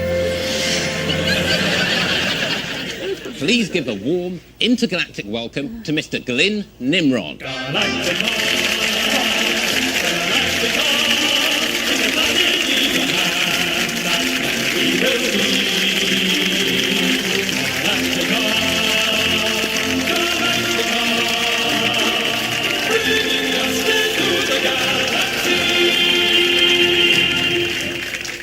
Greetings, Captain. Oh no! At ease, soldier. Thank you. Take a seat. It's great to see you looking so well, Glyn. Well, thank you very much, Dean, and thank you for your wonderful introduction. Oh. Although we in the business never use the term sci-fi. It's SF. SF. That's right, SF for scientifical fictions. Right. Not sci-fi. Never sci-fi. De Montfort Graney, the wonderful creator of Galacticops, he despised the term sci-fi, like he despised Orientals. It's a simple mistake to make, but one I feel should be rectified. Could we... I'm so upset. I'm gonna keep saying that, but I continue to be. Oh, his face is not okay. It looks like one of the faces in like the movie like Wax Museum. Or not Wax Museum, sorry, House of Wax. It looks like one of the House of Wax faces. Like if you touch it, your finger will just go into it and there's like a face, there's like a messed up, deformed face underneath that face. You look like you have a face in a face. No, I don't like it. The sci-fi thing did make me laugh. I remember when, like, wasn't it when the Sci-Fi Channel suddenly became like SYFY, and it's like, what? Why does this make you cool and hip? I also get so much crap by one of my buddies. I've been told I'm not allowed to say I'm a sci-fi fan. Apparently, it's a huge difference. I can't say I like sci-fi because I have watched a lot of Trek, as I said, and I don't care for Star Wars. I don't hate Star Wars. I just kind of nothing Star Wars. Though I do love Doctor Who. But because I like things like more like Black Mirror or Ex Machina or things like that, I am a science fiction fan and not a sci-fi fan. And apparently that's a big deal. So I just think it's very funny that he was very specific on what it can be called, because I've been given those that stuff too, given crap for saying I'm a sci-fi fan, which I feel like if you've watched as much classic Doctor Who as I have, you've earned the right to say sci-fi fan, but whatever. So it goes. Just this face is gonna take a while to get to. This is from 2006. It's 2025. Glenn can't hurt me. He cannot find me. We have the fire down a little lower, please? Yeah, sure. It's just, I can no longer endure a heat source stronger than 25 degrees centigrade. Because of the wax. Well, I don't know if your of cameras face. can observe, but my forehead is already susceptible to finger indentation. Sure. Could you let me know if you notice any discharge? Sure. I'll be the first to let you know, should you discharge. Thank you. And if you could do likewise. Of course. There's a bit of a whiff, actually, if you don't mind me saying. Well, that's a chemical compound. It's a skin healant. It cools the skin from within. It's being patented by my surgeon, but it's not in the stores yet because, unfortunately, it's still highly flammable. Okay. Can we let's have this fire down a little bit lower? Yeah. Okay. Can I just say, it's such an honour to have you on the show. I mean, I've had many achievements in my life. I now own 6 nudie bars. I've met both of the Proclaimers. I actually refereed a tug-of-war between them and Tears for Fears. But really meeting you is the culmination of everything. I'm such a huge fan. It really is the best moment of my entire life, and I'd just like to thank you so much for coming on the show. Well, thank you very much, Dean. Someone once told Dean Lerner that he sits still, he needs to move more to be more dynamic on screen, and he took that very, very seriously, because the dude just always looks like he's just not comfortable in his own skin. But like he's always just like, I've got to keep moving, because if I'm moving, that means people are watching. I don't know what it is in his head that tells him he's got to move constantly. I don't know. But I also haven't seen the actor as himself before. Like, I know he does a lot of like panel. I think he does panel shows in the UK, and I haven't watched any. I've never watched a panel show or a game show in the UK. Actually, no, I just finally watched my first series of Taskmaster because Jason Mantzoukas was in it, and it ruled. It was awesome. That's the first time I've ever watched any like competition show or anything like that from the UK, and it rocked. So I'm gonna watch more of that.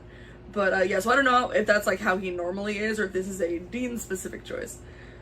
Thank you very much.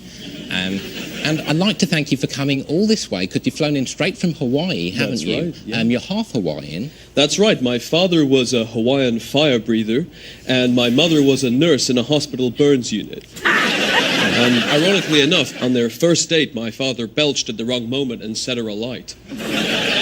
She was a beautiful woman, my mother, on the left-hand side. She was certainly a striking presence in any room. And I really enjoyed reading your new autobiography, which I believe is the 6th you've written.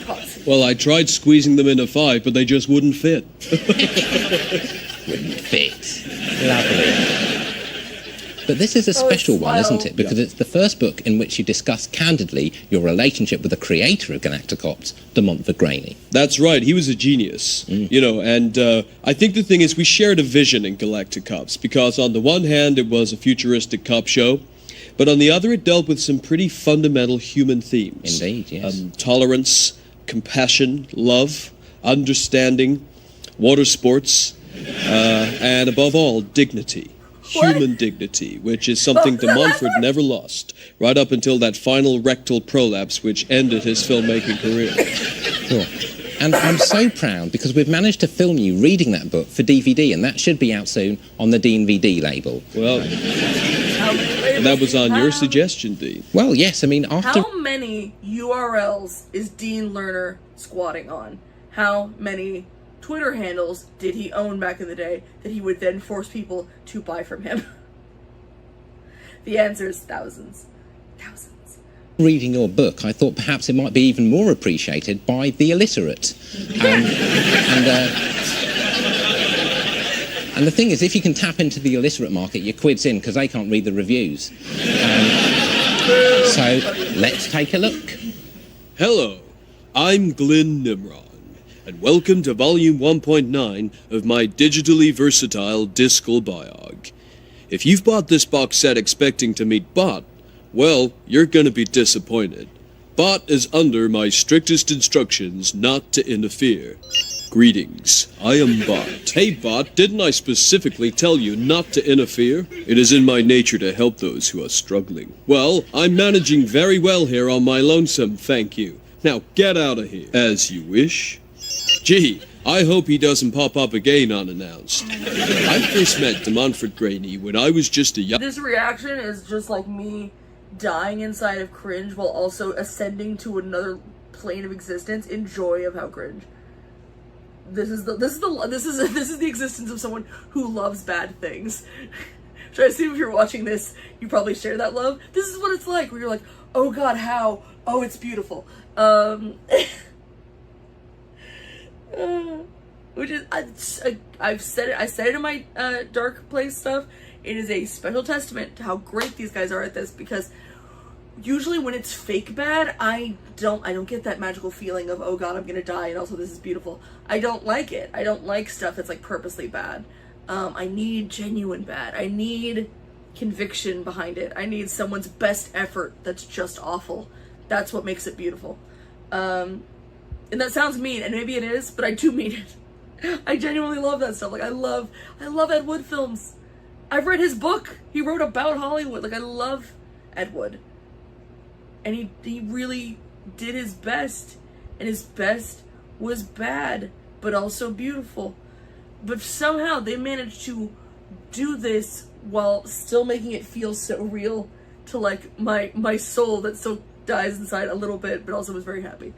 The background, having the character puppet, it feels like this feels like a video. As someone who worked at Disneyland for over a decade, it feels so much like a video that's played before an attraction. This is a line video where they explain to you like, this ride is, it's like, this coaster takes you some crazy things in space, blah blah, so it's not great for younger viewers, whatever it may be. Telling you, like warning you stuff, but also making it like kind of telling a story, like, oh, thank goodness you're here, come help us do this thing, while also giving out safety information. It so feels like one of those. Everything about his face, oh boy, I want to kind of crush it and try again. It's giving like David Hasselhoff. It's giving like, if anyone ever watched Big Bad Beetleborgs, which I did as a kid but remember very little about it, but what I do remember is they had a weird ghost buddy. I don't remember his name, but he was blue and he looked like that. He looked like that guy, but blue. I don't like it, but I love it, but I hate it. I hope this makes sense to anybody. I'm having a lot of conflicting feelings. I wasn't ready for this. And I also feel like it's like, this is the kind of guy where it's like, either he's, like, when you see this man, you think either he's selling some type of weird, like, pyramid scheme, or he's selling his autograph and at very, like, rundown, like, autograph conventions in, like, the basement of a, like, Marriott. Nothing wrong with that. One of my favorite cons in the basement of a Marriott. I'm not crapping on that. Or he is a leader of an upcoming cult. It's one of those three things. It's maybe two of those three things. Maybe the pyramid scheme led to the cult. I don't know. But just truly horrible to look at. Young actor in some long-forgotten television drama. Oh, of course, and obviously the Leonard Nimoy of it all. Obviously, that's why he's called Nimrod. Leonard Nimoy. Because all the, the I am not Spock, I am Spock, blah, blah, blah, blah. Can't forget to point out the obvious. I'd never even heard of the great director. But one evening, as I was hosing off my makeup in my dressing room, he came to me and made his feelings known. "Glenn," he said, drawing the shower curtain close behind him, "Glenn, I've been watching you. You have the physique of an astronaut. I want you to play Bot in my new film. And by the way, you're using that loofah all wrong. This is how it's done." The rest of that evening is now, sadly, just a haze. But one thing was certain. A new and powerful force had entered Glenn Nimrod. The following day, I feverishly devoured de Montfort's script. Bot had 5 lines. How the hell was I going to learn all this material? I was terrified. I'd only ever had one speaking role to date, and that was the line, "Please don't shoot me, I'm new to this country." So I consulted de Montfort. Again, just one of the little details, man. The way that his eyes keep flicking to the side, like he's looking at the camera and then he keeps flicking out because he's reading the script, is a very funny, subtle touch. "Mr. Graney," I said, wringing my hands nervously, "maybe you should go hire another actor." He listened, steadied my nervous wrists by securing them tightly to my ankles, and whispered, "Glenn, I don't want an actor, I want you." The rest of that lunchtime is now, sadly, just a haze. But one thing was certain, Bot was back. Did someone say my name? Hey, don't make me use this!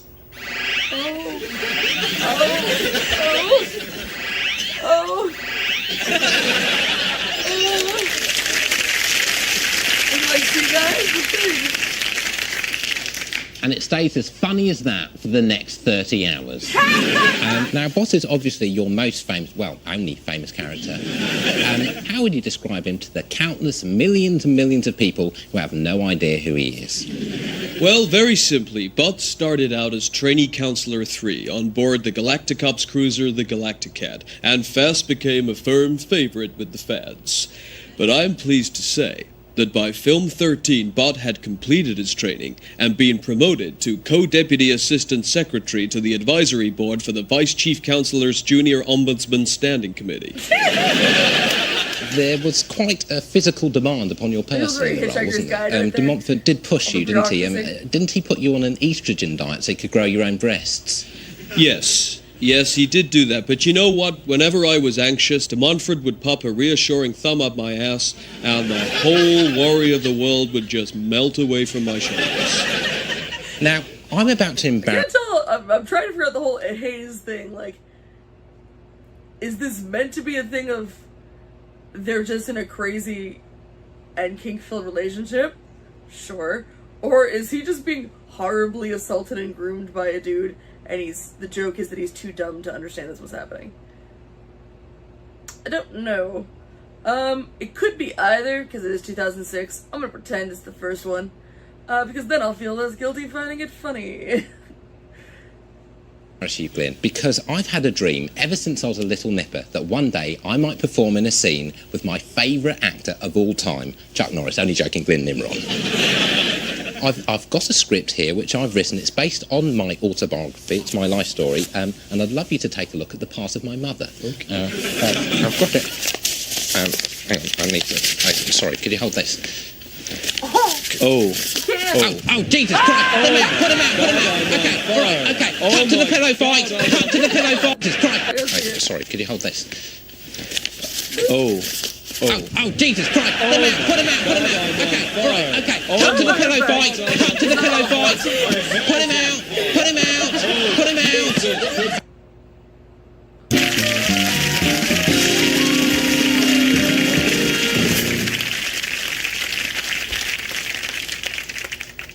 Welcome back For those of you who've just joined us, my guest tonight, Glyn Nimron, has partially melted as a result of an accidental fire in the studio. It was an act of God. Nothing could have been done to prevent it. Glyn's skin, however, is very thin, due mainly to years of surgical grafting for breast augmentation. The top of his head has come away, his shoulders are slightly crispy, and his nipples have begun to weep. He's being kept cool backstage in the man-to-man hospitality suite where he is currently awaiting a doctor. He's comfortable, he's being kept moist, he's having hot milk and cake, and we've managed to cut him safely out of his trousers. Our cameras are... Let it be known, though, if it becomes clear that he could, like, that Dean will be found responsible for any of this, that doctor's never coming. And that man's not leaving that suite alive. Just saying. In there, the lighting is lower than we'd like, but Glyn is both willing and contractually obliged to continue talking to us. Glyn, can you hear me? Oh boy. Okay, Glyn. Okay. Oh wow. Yeah. Are you all right? I'm fine, Dean. I'm just sorry we couldn't complete our script. Well, I've still got the script, and it'd be great if we could still go through it.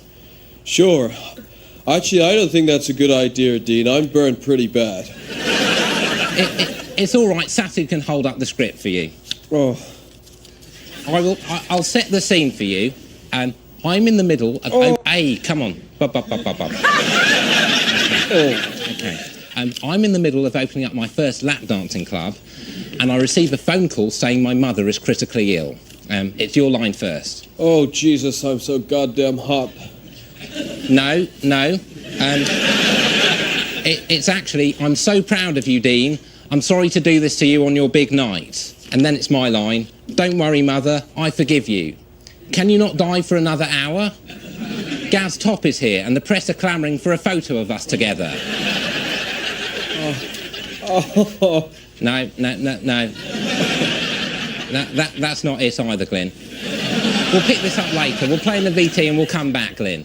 I don't think so, Dean. I'm burned pretty bad. Yeah, no. You've said. Now, earlier this year, I gave Glyn a camera. Well... That's such a funny reaction to just being like, of all the things Dean could be after that, panicked or whatever, like just ignoring anything wrong, is the fact that he chose to have Dean just be like, put out by it, like, yeah, you mentioned it, I get it, you're burnt. It's such a funny choice. He's sitting there going, never had to deal with this shit on Dark Place. Those are professionals. Then, though he seems to have taken it as a fucking gift. And I asked him to give us an exclusive insider's view of the 14th Uxbridge Science Fiction and Fantasy Convention. Hi, I'm Glyn Nimrod, and I'm here in Uxbridge, England for the 14th Annual Uxbridge Science Fiction and Fantasy Convention, held this year in the Uxbridge Conference Centre, right here in Uxbridge. It's a little rainy, it's a little early, so I'm going to go grab a continental breakfast in my hotel, which, lucky for me, is situated just across the way there.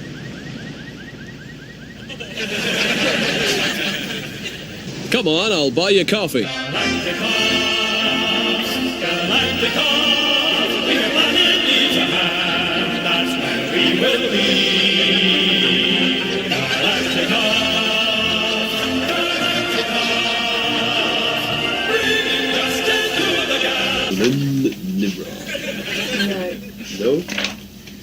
No, really, there's nothing here. Oh, maybe they put it under my travelling pseudonym, which is Mr. Milk. No. What about Bot? They could have put it under Bot. Oh, Bot's 9,000. That's the one. That's it. It should actually be 10,000. I got promoted in the last film, but that's fine. They got the service wrong. That's their problem, not yours. Okay, so how'd you like to pay? Oh, I thought it was paid for. Not yet, no. Oh, okay. How much is it? It's 45 for a double. Jesus Christ. Okay, thank you. Ladies and gentlemen, welcome onto the stage, Mr. Glyn Nimrod.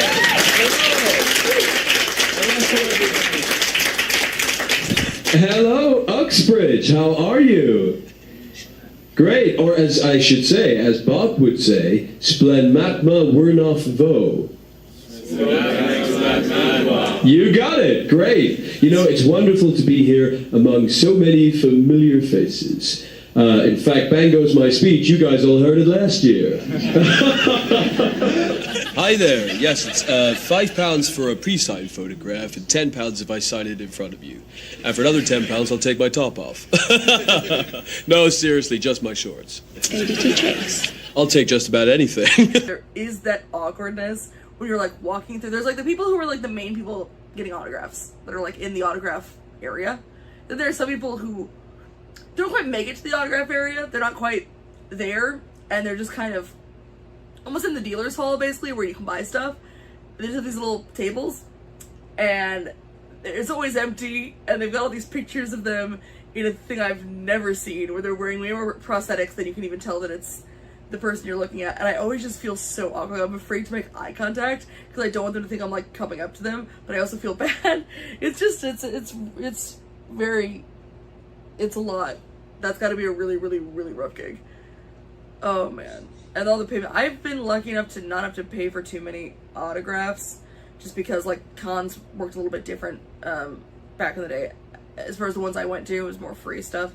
I've definitely paid for a few, but it's just so awkward when you have to be like you want to have like a moment with someone, but also it's like, all right, here's the money. It all feels weird. I don't know.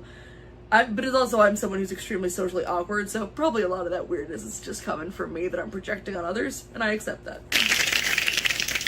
In the last couple of minutes during that VT sequence, Glyn's condition has sadly worsened. My personal physician is in there with him. He's a breast specialist. He's done all of my girlfriends, and he has told me that Glyn has to have an immediate quadruple breast bypass to stop the seepage, or he'll drown in saline. So, Phil, how's he doing? We're going to have to go now, Dean, I'm sorry. Yeah, okay, well, sure, no problem. Our thoughts are with you, Glyn. We hope you pull through. It doesn't look good. And out of respect, I've chosen not to continue our reading of my script. We did have one opportunity to perform together way back when, though, on my old show, Dino's After Dark. Glyn was a regular visitor there after the cancellation of Galacticops, and around this time he was trying to salvage his flagging singing career. So, at his behest, we, for the first and only time, sang a duet together. This is for you. I'm not ready!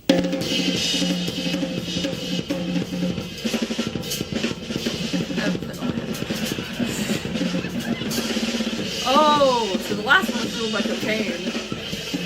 Sure was.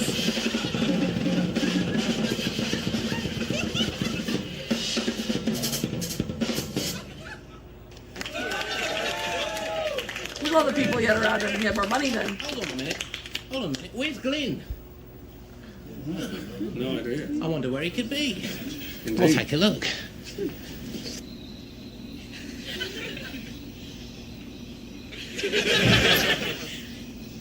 Glyn, where have you been? The party started ages ago and the girls are about to strip. Come and join in the fun. No, Dean, I don't feel like it. I just want to look out this window for a while. But why look out the window? There's nothing to see. And I can offer you far more attractive sight through there. Be a sport. I don't know, Dean. It's just not me. I've always felt different from you guys. It's just a straight piece of paper. What is this room meant to be? It's at Dean's place, but I know it's a video and a show, but it's still just like, where are we meant to believe this person is in the Maybe realm that's why I where he love lives? stars so much. They don't judge. In fact, there's a lot of places you can go looking out a window. Just wondering and wandering.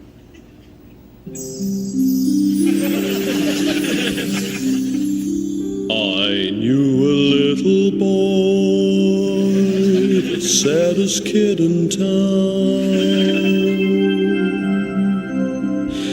He used to have a mom and dad, one burned and then one drowned. He'd play with little robot toys, spacemen were his thing.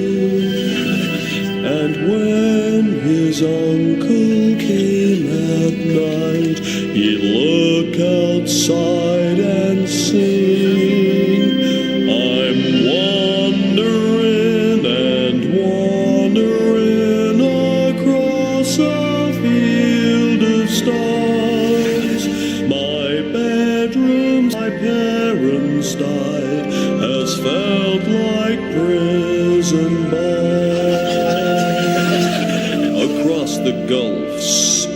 space and time and Saturn.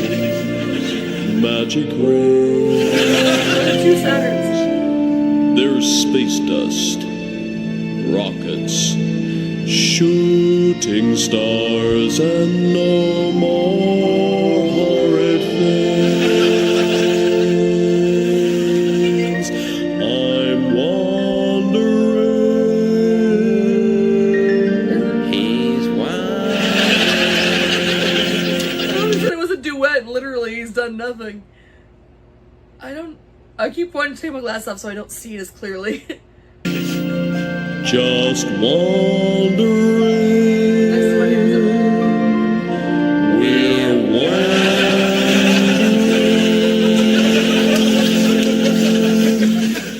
Oh, wild. Fair enough, but if you change your mind, just come through. There's rubbers in that drawer.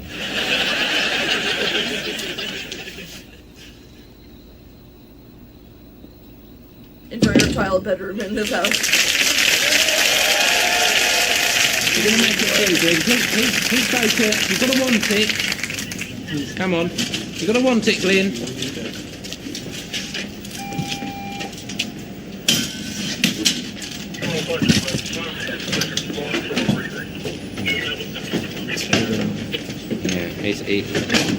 That's his last interview. You can see it in the eyes. It's gone. It's gone. It's completely gone. The fight's not there. Good show? Yeah, it wasn't too bad, actually. It was quite a good one tonight. If he's not of use to Dean anymore, he'll disappear. Unless he has none of, if he's someone who doesn't keep any of Dean's secrets, he might be saved. That was wild. I'm sorry I keep putting my dragon on my head. I just don't know what to do with myself. That was wild. I loved that. When real, that was... Oh, was it my favorite episode? I loved Garth. If I didn't love Garth so much as a character, it would be my favorite episode. Because it was so insane and dark. Which I find funny, but Garth wins just by a little bit. But it was definitely better than the last episode, which, while funny, was kind of meh, maybe a little bit worried for the series.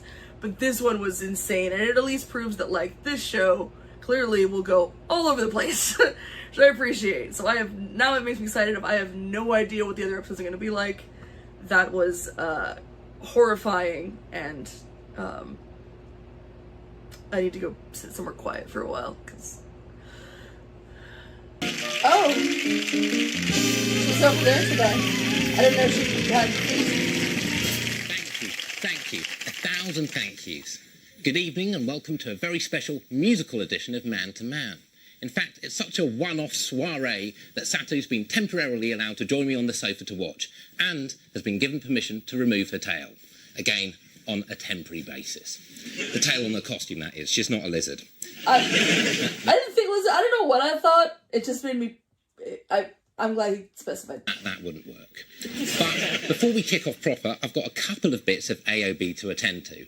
AOB Uno is that I'd just like to extend a huge hand of thank to all of you who've been so kind and supportive of me throughout my recent difficulties. Now, as many of you will know, I have been involved in the court case, but luckily, sanity prevailed and a verdict of accidental death was recorded. And AOB Duh, there's a new promotion at my restaurant, Chez Dino's. It's my restaurant. We're offering £3 off any whitebait meal when you order 2 or more bottles of champagne. So get on down to Chez Dino's and have yourselves a salty treat. And the usual discounts still apply for female under 21 twins. Now, there's a saying, there's noughts so queer as folk, and I agree, it's bad music. Or so I thought, until I met this evening's guest. He opened my eyes, and more importantly, my ears, to this wonderful treasure trove of copyright-free melody. He's one of the most revered folk guitarists of his generation, the man, the legend, Mr. Merriman Weir. This is going to be hard for me, because I do actually like folk music. I like folk rock, and just folk in general. So, I love folk punk. Folk punk rules. It exists. It's awesome. Yeah, this is going to be probably painful. Probably painful. Let's go.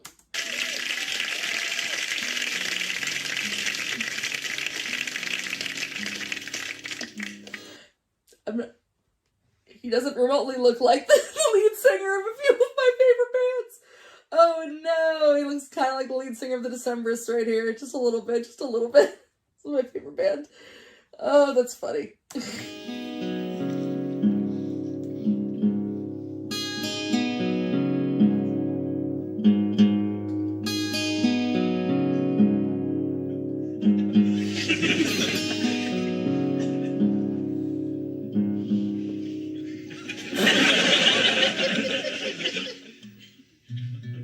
Can edit some of this out, can't you?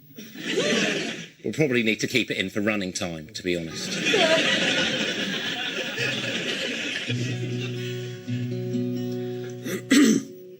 This is a welcome song. I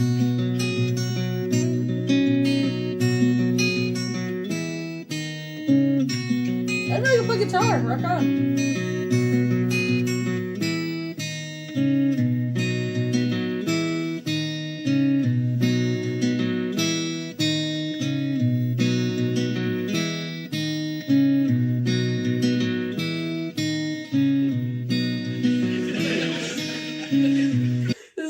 Going for folk, but it's also feeling very Clapton. Kind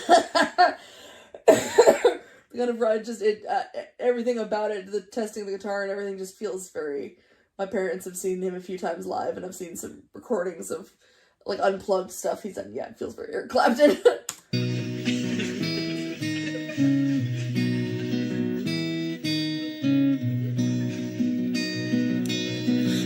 Sorry, I shouldn't have put the capo on. I shouldn't have put the Sorry, I shouldn't have put the capo on. I usually sing this song without a capo. I could probably take it off, but probably bug up the tuning. So I could probably sing that high. Can I sing that? Yeah, I can sing that high. I'll sing that high. I'll sing it that high. Okay, this is a welcome song.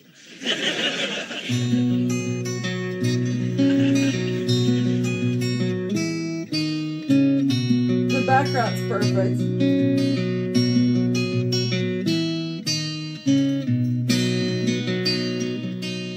Fire is bright, end of day. Sit ye down on a bed of hay. Meet in the pot and dark by the door. Come drink my wine, but don't ask for more. 'Cause that's all I could store. The harvest's been poor, and I've buried 4 children, children, children.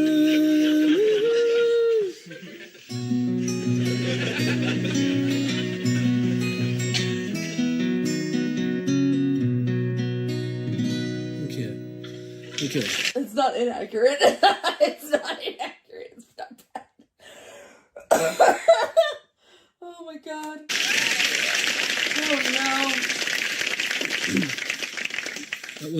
That was called Welcome Woman to My Table Come, and I apologise if you're a man and you felt left out. I wrote it with a woman in mind, but it could just as easily be sung to a male companion, perhaps a passing trapper, or a king disguised in peasant's clothing, maybe even a gay admirer from a neighbouring field who's decided to move in now that the man's immediate family are dead. Take your pick, I judge not. There are 2 more verses to that song, incidentally, but they're far too depressing to play here. You have to be very careful when you play sad songs, because in the wrong hands, ballads can kill. And the biggest regrets of my life is I once played a song so sad I made a flock of geese die. I was singing a lament for them as they flew south for the winter overhead, and without thinking I went from A to E minor, then back to A, and then surprised myself with an E minor 9. And I'm surprised myself. Oh man. This is all just accurate. I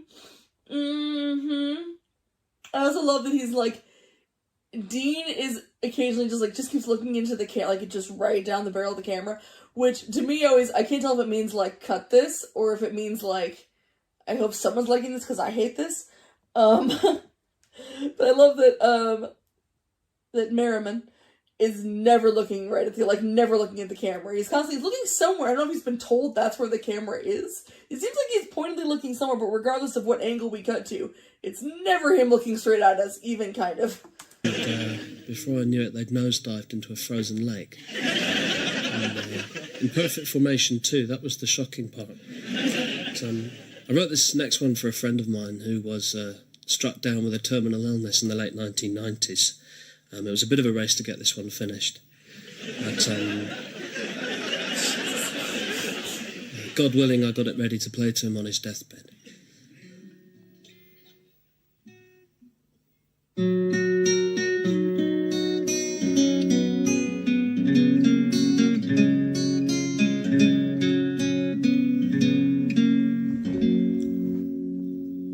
Sadly, at that point, he died.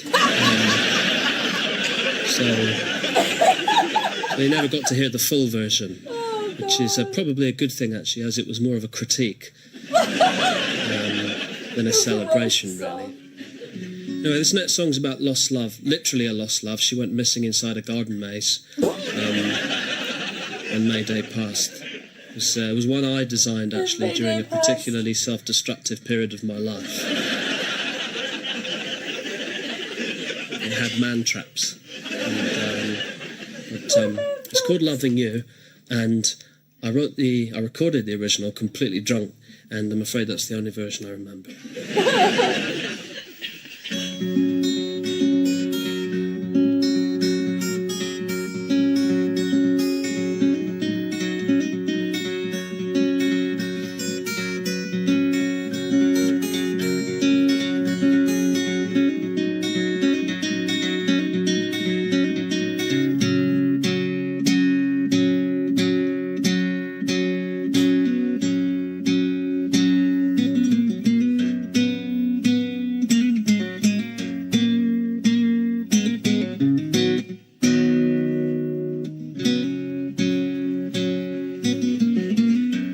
Drunk, just got into playing the... Oh, man.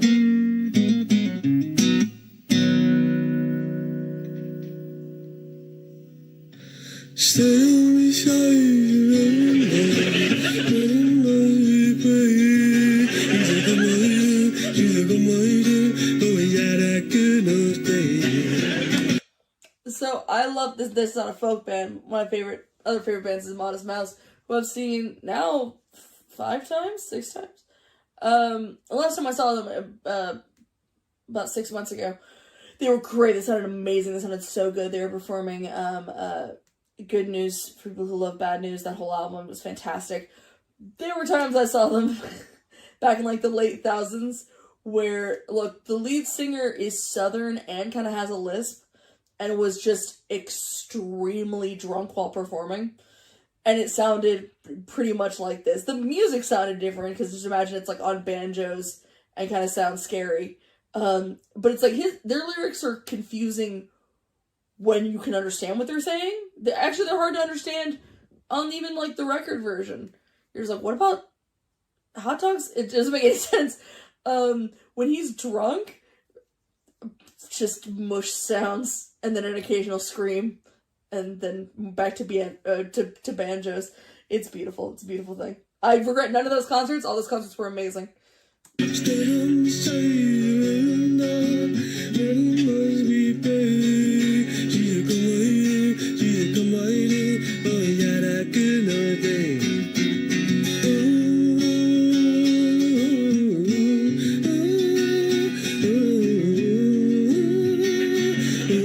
Loving you.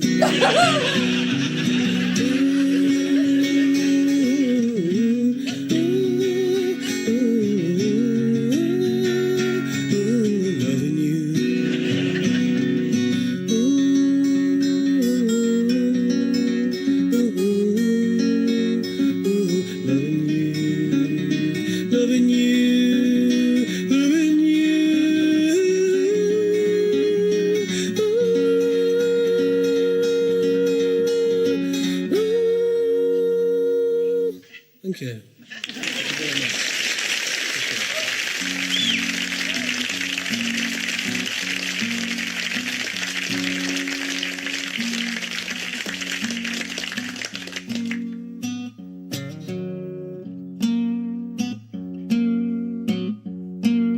Actually, sorry, I shouldn't really be practicing.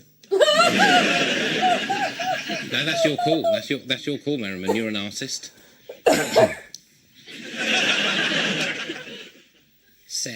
Set ended slightly sooner than I'd expected. Should I come over for the talk now? It's barely worth it. I think we've only got about a minute before the break. So.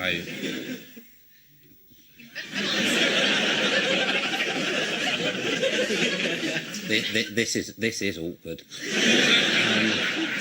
Only I've got nothing for this. I've got nothing. I could catch up on some admin, but it doesn't really seem the appropriate time. I tell you. This honestly, oh no, we're going to commercial. This honestly might be the first time I've seen Dean look legitimately nervous. Which is kind of sweet that he cares so much about what his show is like. I tell you what, could we just break now and have a longer second half? Because this is dead time, that's clear. Okay, all right. Not yet. Please join us after the break when Merriman will be joining me for a conflab on the couch. Now. There's a minute there where I fully forgot I was watching Man to Man with Dean Lerner, and I could have just watched him be a fake folk singer for an embarrassing amount of time. I would have been fine with.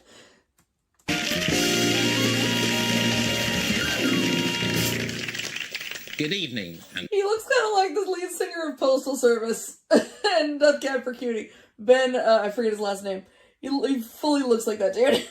BN coming back to part 2 of Man to Man. Satu's safely behind the bar, and I'm joined on the sofa by legendary folk guitarist Merriman Weir. Well, thank you.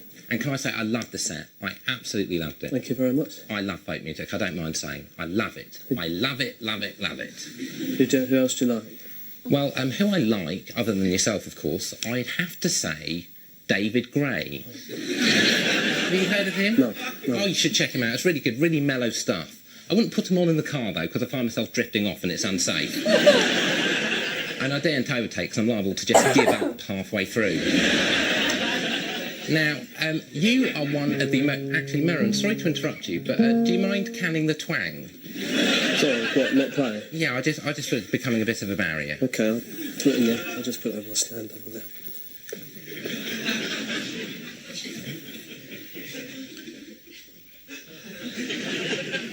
It is so funny watching this dynamic of someone who's so not engaged with what's going on and how much it's really throwing off Dean. It's kind of great, because Dean doesn't know what to do with this. Usually it's someone who's like, these Avazawa's guests have been weird, but they in some way want to please him, or at the very least have enough ego they'll keep talking. But this guy just doesn't really give a shit about what's going on, and it's like hurting a cat, and it's really kind of freaking Dean out. You're watching Man to Man with my special guest, Merriman Weir. Sorry, I can't actually rush because I've got a pacemaker which is quite temperamental. I came back from an open air festival last year and I was stuck on Samba. Now, Merriman Weir. It's an interesting name, isn't it? It's not your first name, though, is it? No. I started off as Heather Buck Hairbredder, and I did one album as Tristan Woman, which was an album of medieval ploughing ballads. And actually, when I tour some parts of the country, I'm still just known as. Now, you were huge in the 70s. I mean, folk huge. You weren't popular. You were respected. But since then, it's been a rather sorry tale of hitching, dossing, busking on the underground, and guitar tuition. What went wrong? Well, nothing really went wrong, actually. I've just never been very interested in sort of making it, you know. Yeah, clearly. I just play music. I'm not, I don't really care about money. Yeah, well, I mean, that's why I was so pleased to become your manager. Because... There it is. I was wondering, I'm like, what is the connection between this guy and Dean? What does Dean get out of this guy? Okay, his manager. Gotcha. Because under the terms of the Dean Lerner 30-year management agreement, Merriman is guaranteed a weekly wage minus expenses and postage, which means that he doesn't have to worry about royalties and publishing and rights and all of that boring stuff. I hold all of those things on trust for him via Dino Disc Records and their shareholders. And then you've even got enough left over in brass each week for the odd flagon of mead, haven't you? Thank you. Now, I'm intolerably excited at the moment because we stand on the crest of the re-release of your seminal album, Gallows Man. Yeah. Actually, sorry to interrupt me. I'm interrupting myself now. What is a seminal album? Does that mean, is that a spermy? Is that a spermy album? Because that would obviously fit in with the whole theme of Gallows Man, because apparently when you hang, you get a reminder of the good life. I mean, I know this because I've seen a lot of corpses online. It is sick. It is sick, the internet. You just type in corpses plus boners into Google. You'll get an absolute eyeful. I'm so depressed. Yes. All online. Oh, God. He gets it's more subtle this week, but he still progresses, being more horrible each week. That day I just took the rest of it off. I was so down. It really got me down, actually. Oh, sorry. What was my question? Oh, yes, your album, the re-release thereof. To be honest, it's probably a bit misleading to call it a re-release, given that the original was more of a sort of non-release, really. We sold 8 copies. Right. But the cover is quite striking, as I recall, isn't it? It's you on a hilltop. Yeah, that's at Hampstead Heath. Yeah, and you're hanging... From a rope, from a tree, yeah. And on the inside cover, there's you... In a gibbet. In a gibbet, trussed up like a Yuletide goose, with a group of children standing round. Do you think that might have affected album sales at all? It's possible, although, to be honest, I blame the production. Right, so often the case. Who produced it? I did. You know what? I really, really feel like... Let's all take a minute. Matthew Holness is doing such a good job in this episode. I mean, the look, the guitar playing, everything. But everything about his body language right now is awkward musician forced into an interview. Like, where he almost looks like a strange 14-year-old. And also, like, a wild goat that doesn't want to be there. I don't know how to describe it, but, like, it's the way he's just kind of, like, awkwardly, like, stretching his leg, kind of, like, not really know where to look and things like that. The way he's moving his body is so different than any other of the characters he's done in the past couple episodes. And it's so perfect for this character. I feel like that needs to be highlighted, just how great he is in this. Really, really, really perfect performance. That's my own fault, because I wanted a rural feel to the album, so I insisted on recording it in my back garden, which unfortunately at the time backed onto the A12. So most of the album's interrupted by traffic. In fact, halfway through side 2 you can hear a major accident, I think. One track's just honking. And has that been removed by the remastering process at all? No, if anything, it's louder. Well, we're very fortunate because we've managed to track down an archive clip of Merriman. It shows, first of all, trust between the two of them, but also just the knowledge of, like, this is funny that I can be so low energy and it will still translate as funny. Performing the title track from that wonderful record. So let's take a look at that now. At 8 o'clock, me true love sighed, a cock will crow in my barn hay. To her with pack from battle back, I journeyed home for a many a day.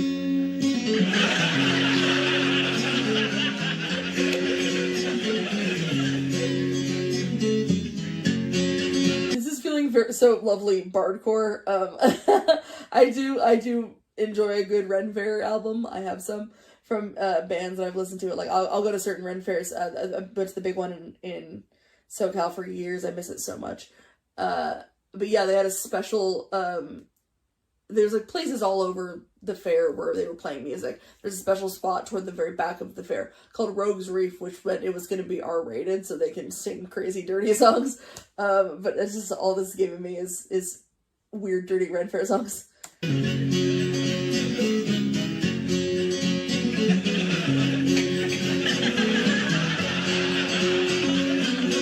I'm just scared for a second. At 9 o'clock she me forsook and docked my cousin in her brook. I swiped me pistols from me pack and told him I sought satisfaction. Okay, well, that's just Laszlo from What We Do in the Shadows. We can all agree on that, right? Like, that's just Laszlo.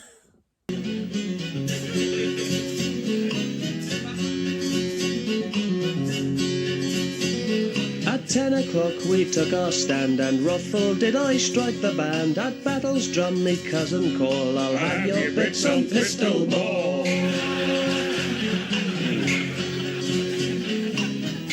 Get it, Laszlo. 11 devils rang the bell the day I shot that whore to hell. Her leering prince I blew in two, then bade his dogs come form a queue.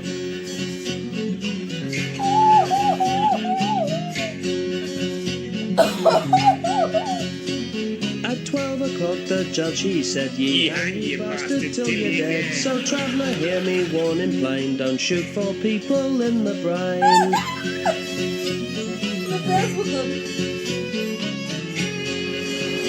Oh, yeah, walking away from heaven.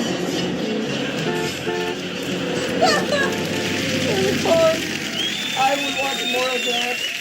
I would watch so much more of those songs. Yeah, I would. See what I mean? You just hear a tiny bit of traffic coming at the end there. I couldn't hear a thing, Merriman. I couldn't hear a thing. But then again, I can barely hear. I've got terrible tinnitus in this ear, like a constant buzzing, like a I mean, it sounds less sarcastic than that. It is nevertheless there, which I got, ironically enough, at a Def Leppard concert. And I went backstage and I said to the boys, I said, you'll like this. I actually went deaf at your Def Leppard concert. And they said it's spelled D-E-F. I said, come on, give me something. And where do these soft rock bellends get off?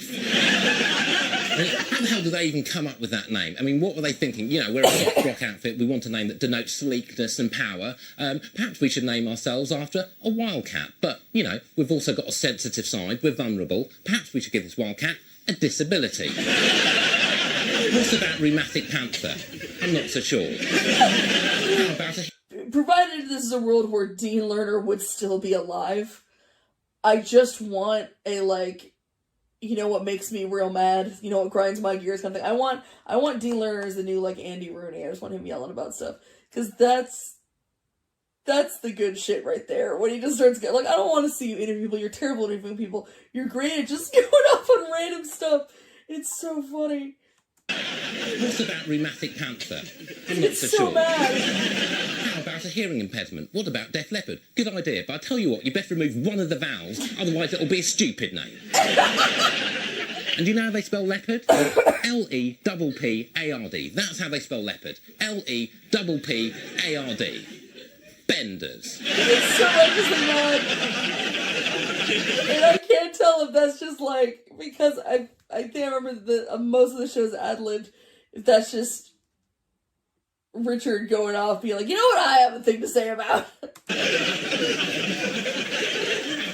That said, let's get back to your album, which I understand has a very interesting recording history behind it. Yeah, well, it's basically referred to as my post-accident album. And it comes from an event that happened just as I was travelling home, actually, one night from the Cambridge Folk Festival that year. And it was very late at night, I remember. I was driving home on the motorway. And I was with Sally, my girlfriend at the time. She also sang with me. She sang bass. We were driving along. It was very, very late at night. And I was growing tireder and tireder at the wheel. I was just falling asleep at the wheel as I pulled over into the lay-by to make a baby. And we wound down the window. Let her legs out. Yeah.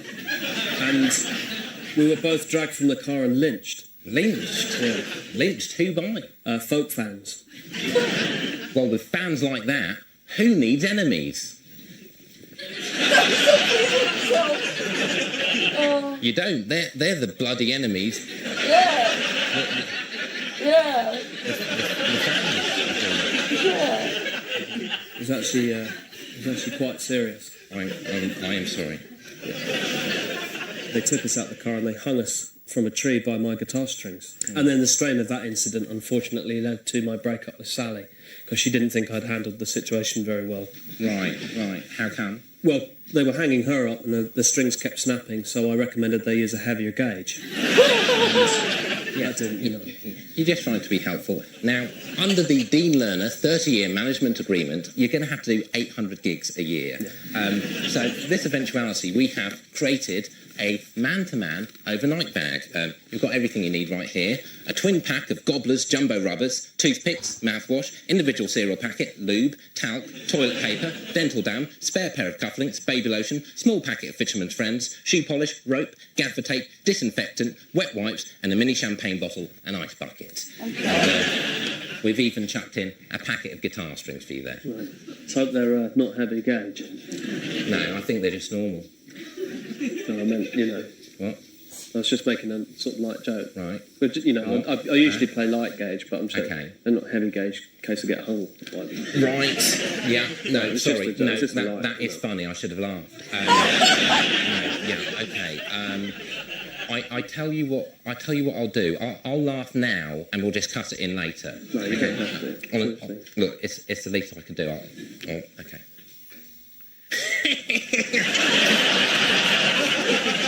Gauge. What do you like? Stop it.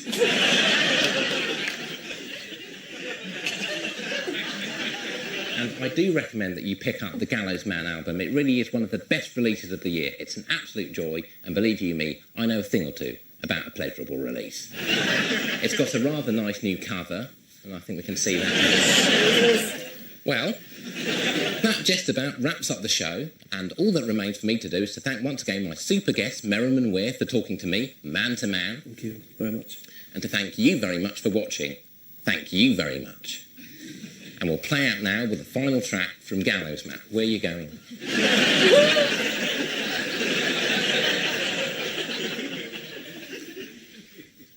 Please welcome, once again, Mr. Merriman Weir. The concept of Gallows Man was quite a simple one. I wanted the record to be played continuously until the listener's eventual death by suicide. But unfortunately, the record company wouldn't let me put that on the sleeve now. For space reasons, more than anything else. Anyway, this is from the second side of the album. It's a song called Die Die.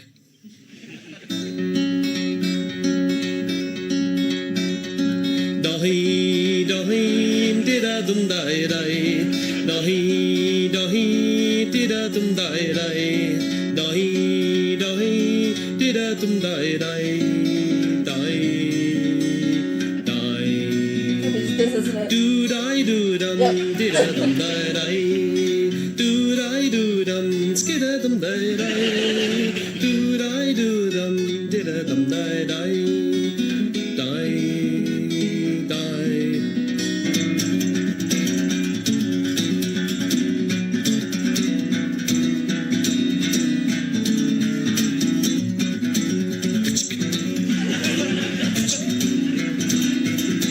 Yourself. I think because he was dealing with a character that was so not combative and so just low energy, it actually made Dean have to try, and it might have made him the most likable I've ever seen him before on anything, which is fascinating. Thank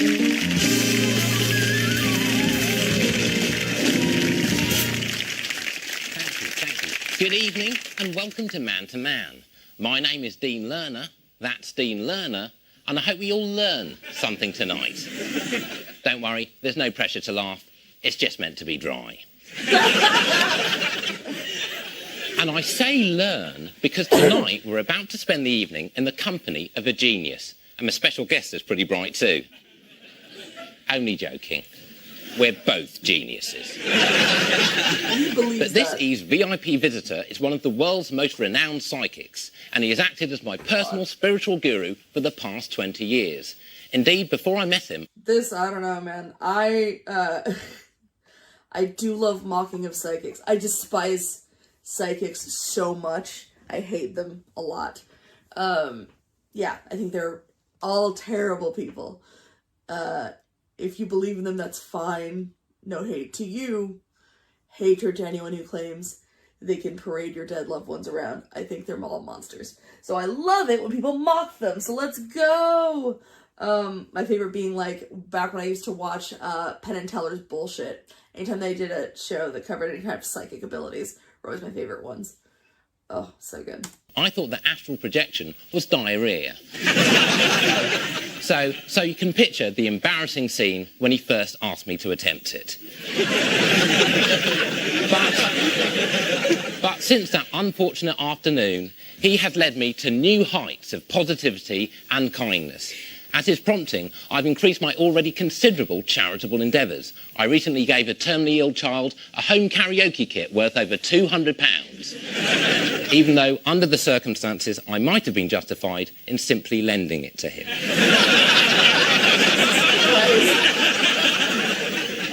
He is indisputably one of the most positive, generous-spirited men I know, and I'm truly privileged to call him my friend. Please welcome the extraordinary Amir Shanan. Oh, wow.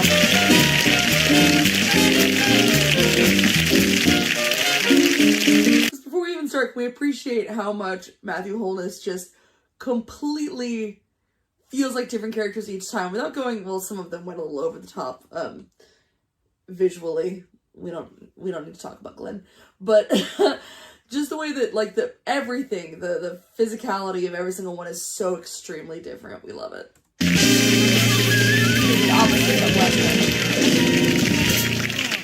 Hello, Dean. How are you? I'm good, thank No, you. don't answer me yet, because first of all, I would like to psychically energize the members of your audience here and all the people at home so that they stay focused, stay positive, and more importantly, stay to the end.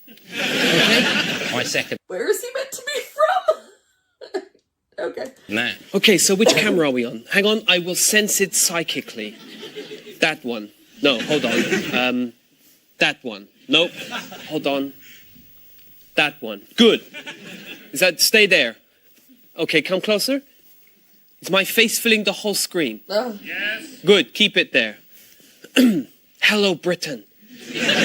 My name is Amir Shanan, master of the psychic arts. Tonight, we're going to explore the inner cosmos of our minds. I am going to show you things you never knew about yourselves. I am going to wrap you up in the cotton wool of my mind, wipe away the dirty bits, and touch you all over with my positive energy. What you're about to see tonight will amaze you beyond your wildest dreams. Picture your wildest dream. It's pretty wild, yes? Well, take the wildest dream you have ever had, add it to the wildest night out you have ever spent, and the wildest animal you have seen in a zoo, dress them all up in the wildest clothes you have ever spent a wild amount of money on, and then drop them all in a bin marked tame, because they are nothing compared to the amazing wildness of the amazing wild thing you are about to see. Tonight, on this show, you will witness real-life telekinetic, extrasensory, perceptive, telepathic, energisive psychokinesis, or key bending. Now, Dean and I are going to have a chat. We need you at home to send us your positive energies. So say with me, I will keep watching. Even if I have never made it through a whole episode of Man to Man before, I will keep watching. Good, great. Over to you, Dean. Thank you, thank you. I love how tense Dean seems to be with, like, someone else kind of running his show like that. I don't know if this is meant to be someone specific, but, like, you can just, there were so many people in, like, this, like, 70s, 80s, who would especially go on talk shows, especially, like, late night talk shows, claiming to have psychic abilities and do all sorts of amazing feats.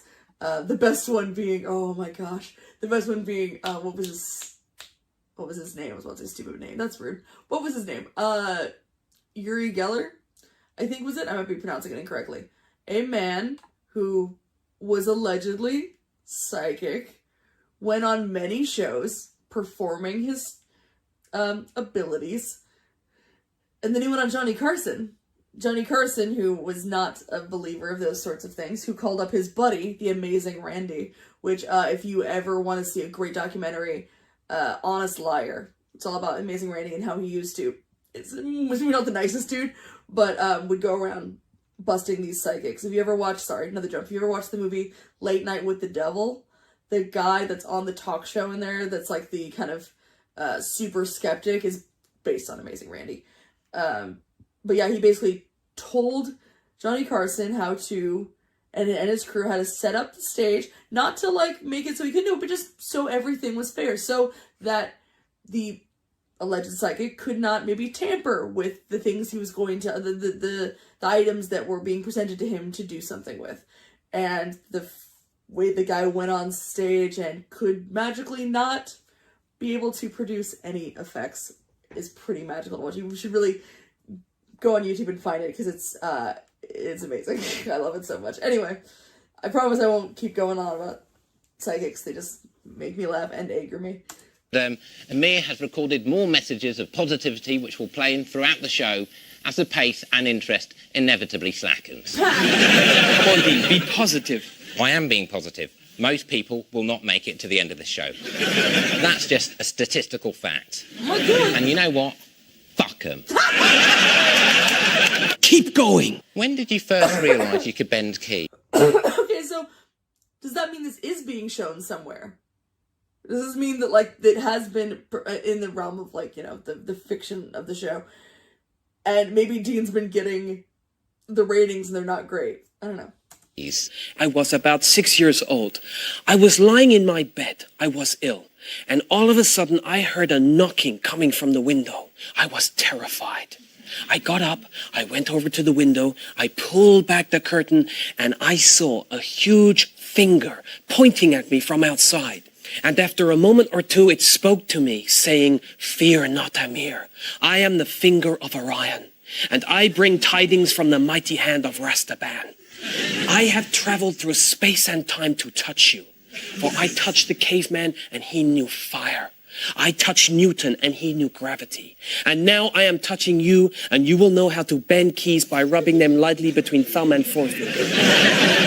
Yale, deadlocks, luggage." Another one, there's a great clip of, also Amazing Randy, on Barbara Walters, when Barbara Walters had a talk show, talking about how he didn't believe in psychics, and her going like, "But no, a psychic came on here, but I keep this key because he bent it. And, you know, this shows me there's more out there than we realize." And Randy went, "Can I see that?" He sat there and he rubbed it for a bit and bent it back the other way just as easily. So, just want to say. Keys, all of these will be yours for the bending. But this is a mighty power, Amir, and you must wield it responsibly. That's what it said. It's quite a specific power to have been granted. just keys. Yes, who knows, maybe if it had been another finger, or maybe a cosmic thumb, or perhaps the whole hand, which is apparently what happened to Billy Joel when he wrote Uptown Girl. You know, maybe I would have been able to move mountains or turn the seas red with blood. But bending keys is a level of power that I am comfortable with. And if it does go too far, it's nothing that can't be taken care of by a good locksmith. Sure. But you also managed to tap into the psychic potential of others, didn't you? That's right. All of us have psychic potential, and I love opening up other people's channels. Well, we've got a clip of you doing just that. This is when you were on my old show, Dino's After Dark. Yes. But before we see it, a brief caveat. It was recorded many moons ago, and since then, attitudes have changed.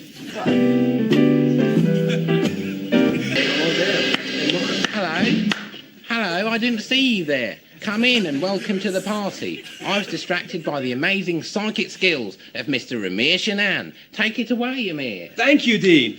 Hi, I am Amir Shanan, and I am joined here tonight with... Kerry. Kerry, that is a wonderful name. That's a beautiful name, Kerry, and I'm reading your mind, and my answer is, I'm busy tonight, and I don't pack that kind of equipment. Come join in, love. Here we go. Okay, now...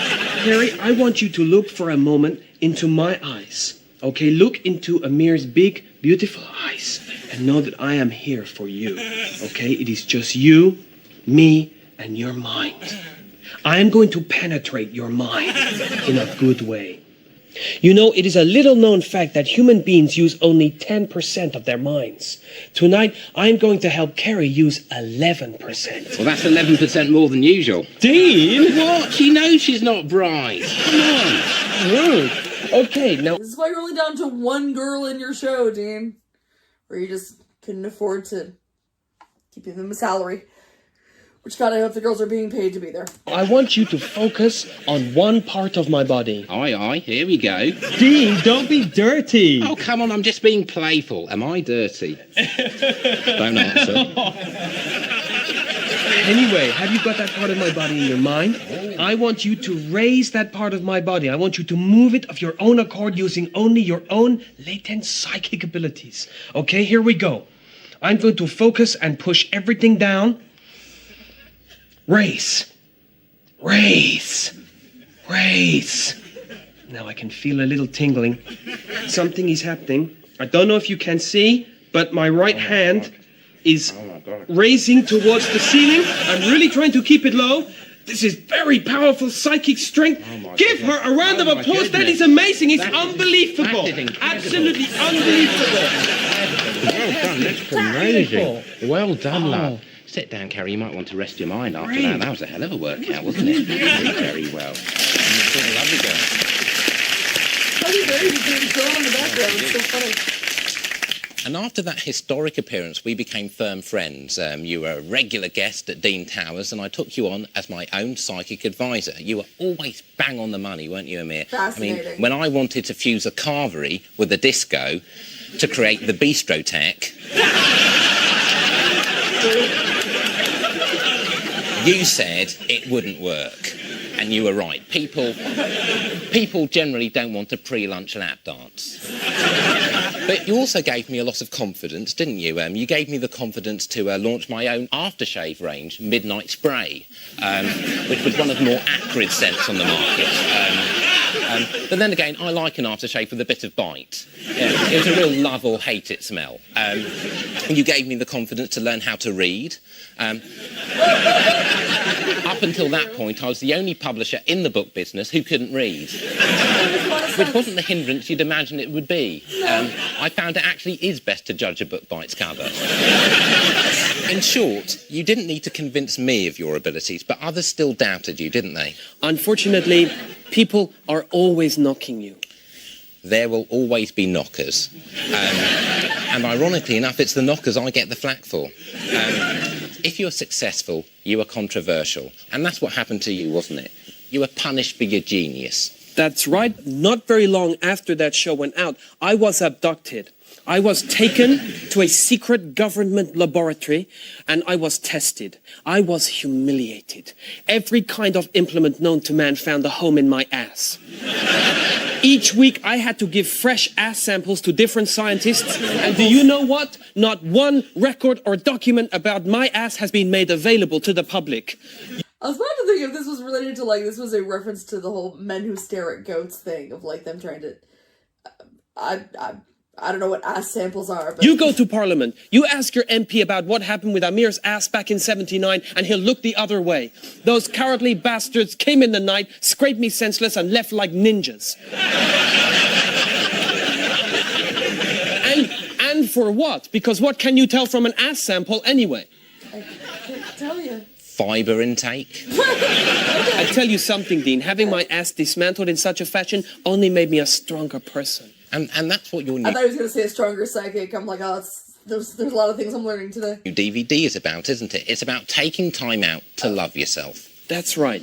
It is called Bath Buddies with Amir Shanan, and it really is about helping people learn to relax no matter how depressed they are. Okay, well, let's take a dip with this clip. Hello, I am Amir Shanan, and thank you for joining me in my bath. You know, bath time is often somewhere we go to hide away from the world.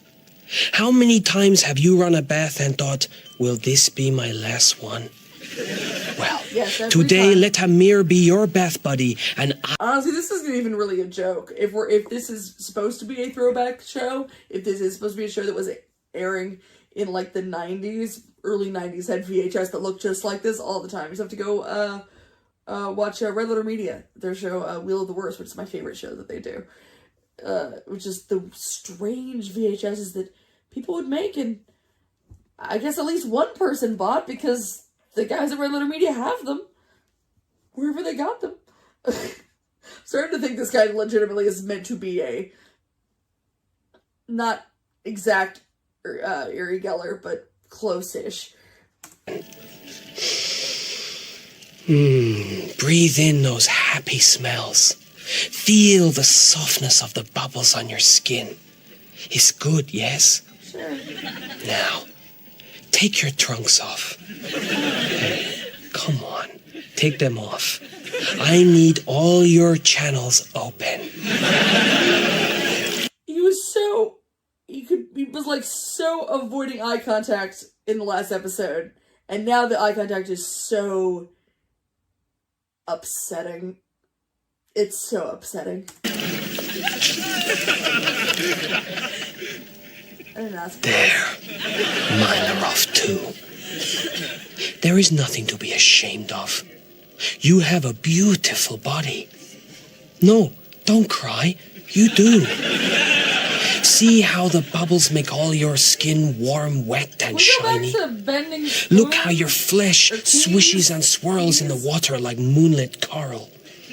You are beautiful. Okay. No, really, you are. You are. Well, he's lying. You are. Close your eyes.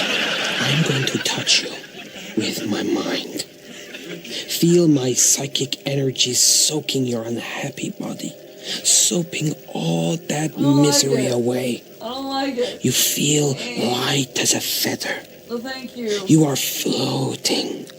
Feel my fingers darting all over your body like little fishes. This is upsetting.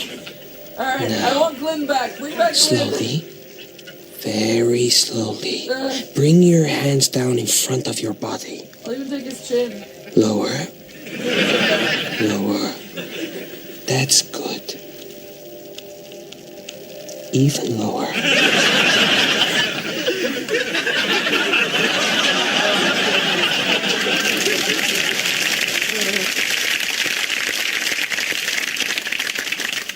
And after this break, Amir is very kindly going to take any psychic queries you may have. Calls are only £1 a minute, and all proceeds go to the Dean Lerner Dare to Dream Foundation for age and glamour models. So stay right where you are, unless you're currently in peril.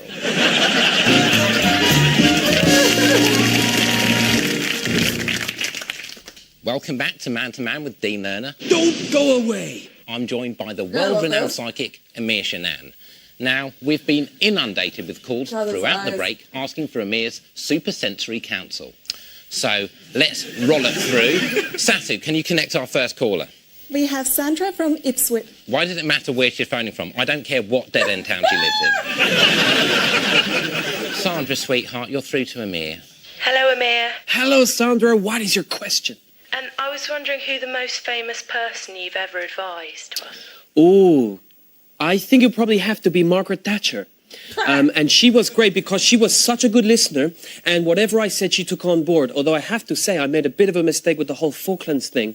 Because I didn't realize they were near Argentina. I thought they were in the Channel. You know, I actually thought it was where they made Bergerac, which is why I said defend them with all we've got. Who have we got next? Line 2. The caller's name is Susan. Hello, Susan. What's your question? I'm 38 stone and I can't leave the house. Well, that's more of a statement than a question, love. Next. No. I want to take this one, Dean, because this sounds like a very sad story. It's hardly a story. She's given us a unit of measurement. Admittedly, it's a large unit of measurement, but it doesn't make a tale. Listen, I know a lot about this because when I was younger, I was convicted and imprisoned myself for comfort feeding small animals to death. Because I know for a fact that when someone is unhappy, they will tend to overeat. Yeah, which ironically means no one will love you. Can we get a picture of Amir's video up? There we go.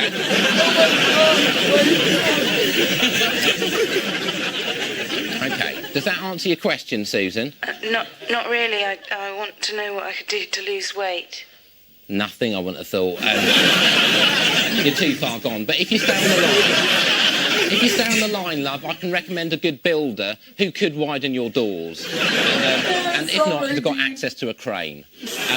Who's next? Next caller, Mark from Leeds. Hi, Mark. Hi, Amir. Can you tell me, do you believe in God? Ooh, that is a tough question. Yeah. I would say that knowing all I know and having learned all that I have learned, it is all nonsense. There is no God. There is no afterlife. We are all just organisms controlled by a giant cosmic salamander who has planted tiny metallic water boatmen in our brains to spy on our minds. You heard it here first. I tell you what I believe in, Mark, is karma. I'll give you an example. I once had a very special lady friend who was giving me jip. She wouldn't sign a prenup.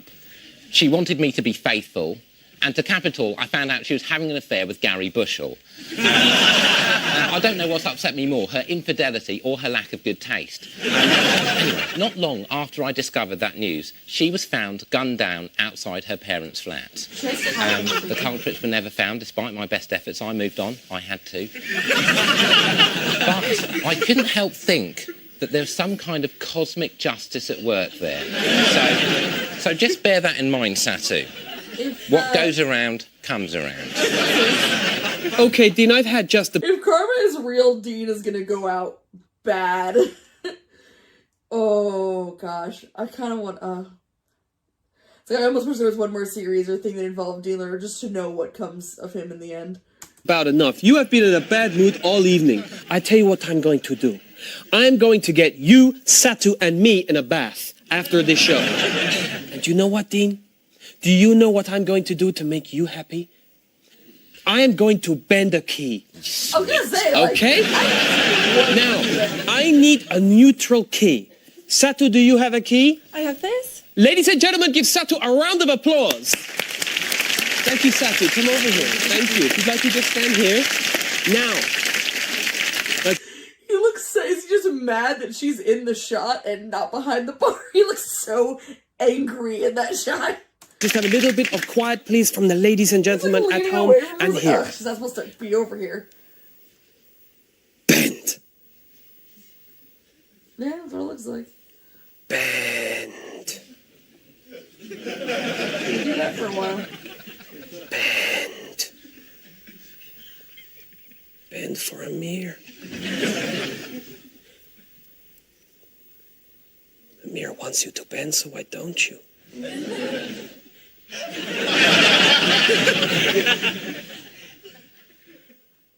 Bend, you fucking beast. That's louder than I meant it to be. Well, it has not worked, as you can see. I have a suspicion. Satu, that you, in front of all these people here, have brought me a key made of wood. Do you deny this? Don't deny me, I am all over your mind. Are you, or are you not in the pay of Dr. Eric Vedigan of the Bremen Institute of Plasma Physics? Right, just to explain to you people at home, Dr. Eric Vedigan at the Bremen Institute of Plasma Physics is my psychic nemesis. And he thinks it's big joke to send honey traps like Satu here in an effort to debunk me. How much can a man take? Okay, Dean, I have been called a liar. I have been called a trickster. Yep. I have been called a viper of the mind. I have been called the bastard son of a big fibbing bitch. At school, they called me shit-eater and dick splash. And I don't even know what dick splash means.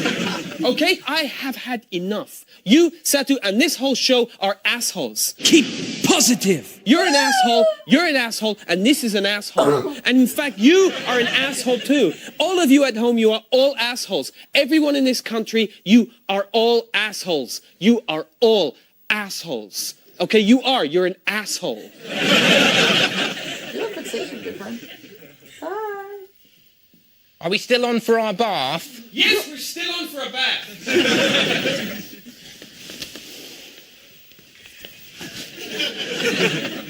Well, all that remains for me to do is to thank once again my super guest, Amir Shanan. Asshole! There he was. For talking to me, man to man, and to thank you very much for watching. Thank you very much. And we'll play out now with this final goodwill message from Amir. I'm sorry, Dean. Yeah, it doesn't fix the show, though, does it? It's like just the downfall of all the guests. Like, it's gotten worse and worse. Well, I guess the worst probably would have been, like, Glenn had to get taken away by an ambulance. Miriam just, like, wasn't interacting much with Dean, which was great. I'm saying, like, guess as far as downfall in Dean's eyes. This one walks off I want to see what the last one does. I'm curious if it gets progressively worse. Does Dean end up killing a ghost? A ghost? Does Dean end up killing a guest and make it into a ghost? I am tired. I want to know. I just want the masks to fall, but I think under that mask is just another mask. Oh, this does look kind of last episode-y. Good evening, and welcome to Man with Dean Lerner. As you can see, the bar is closed. I've sent Satu, my primary partner, home. Because tonight is a sad occasion.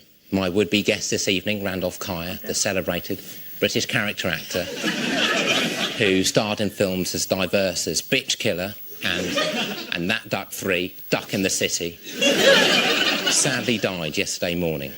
Why is it always when things go too long in a series, they always go to the city, they go Hawaiian, they go to space, or they go to the hood? What's up with that? So strange to me. This show will be a celebration of his life through the eyes of those who knew him best. A kind of This Is Your Death. Cheers, Randolph. Love this. I'm afraid the following title sequence, under the circumstances, may appear inappropriately jaunty. Live from his luxury penthouse apartment in London's glittering East End, Dean Lerner, club owner, entrepreneur and publisher of high-class gentlemen's magazines, invites you to join him for an exclusive man-to-man.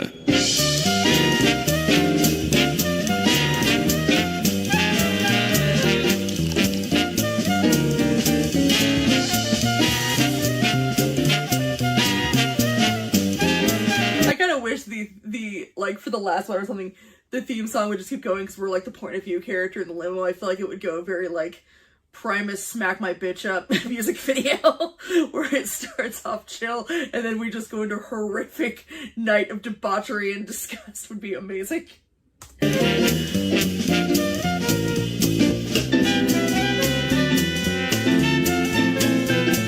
our friends we've met along the way. So many new friends.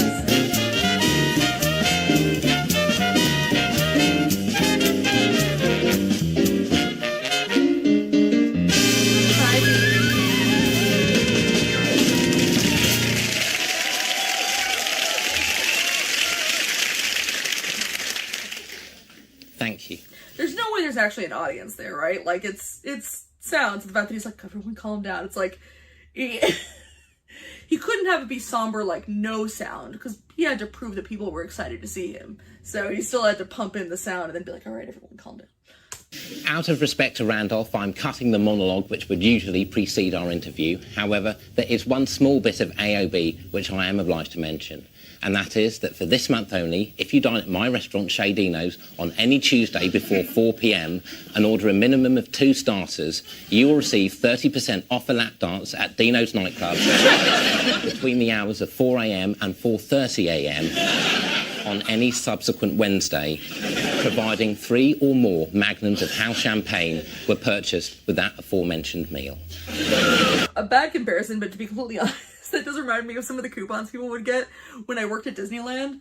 Because I worked in the stores, sometimes they would get, it used to drive us crazy that they weren't better coupons or that they weren't expressed better, because people would get coupons sometimes. It would be like on their receipt from, I don't know, the coffee shop or something, and it would say you get a discount on certain merch, but only between like 1 and 3, something wild like that. It used to make us so angry in the stores, because all we would get is they would come bring it to us, just saying 10% off whatever, great, here we go, not looking at what is exempt as far as items or stores or whatever. They just bring it in all happy because they didn't read past that, they're on vacation.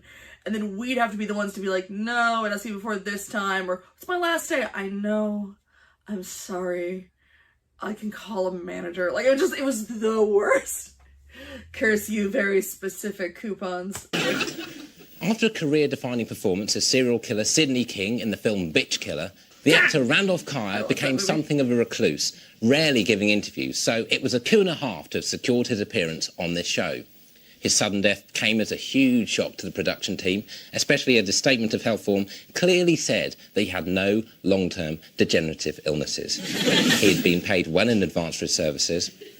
I won't be getting that back, unless I sue his estate. And my lawyers... I was just about to say, oh, good of Dean for not trying to get it back. That plus I sue his estate, which, let's be real, he's gonna sue the estate. Having for me, that will probably cost me as much as I'm able to claw back, even though legally I have been misled. Anyway, that's business and unimportant to me at present.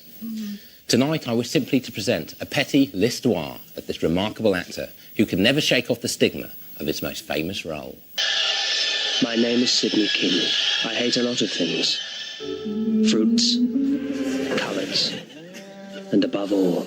I've been sitting here trying to figure out who he looks like, specifically in this sequence. He looks like Richard Attenborough in 10 Rillington Place. That's what he looks like. He fully looks like him in 10 Rillington Place, which is a great movie, and you should totally watch it. But yes, that's what he looks like, which really threw me, because for me, as an American who was born in, who was a kid in the 90s, Richard Attenborough is Santa Claus from the remake of Miracle on 34th Street, so it kind of wowed me out to see him as a killer. But yeah, that's hilarious. He looks just like him too. That I'm assuming that's on purpose, but very funny. Women. Goodbye,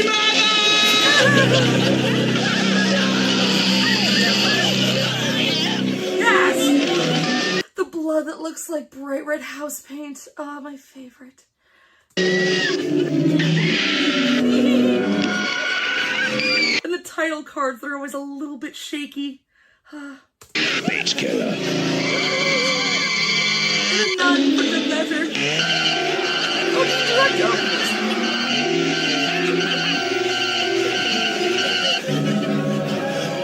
Oh, it's all coming together. Oh my goodness. I would so that. Let's be real. I would so watch this movie. I would own this movie. It wouldn't be like one of my favorites, but I would have seen it. Just get these terrible headaches. Bitch killer. The dirtiest, nastiest, sexiest film you'll see all year. Coming soon. God, that film makes me horny. Every time. And by the way, that was me in my celebrated role as Rudy Ray Curtis, the Mile End Mac Daddy. But now, to discuss Randolph's role in that film, please welcome the author of the piece, Romford's one-man Fear Factory, Mr. Garth Marenghi.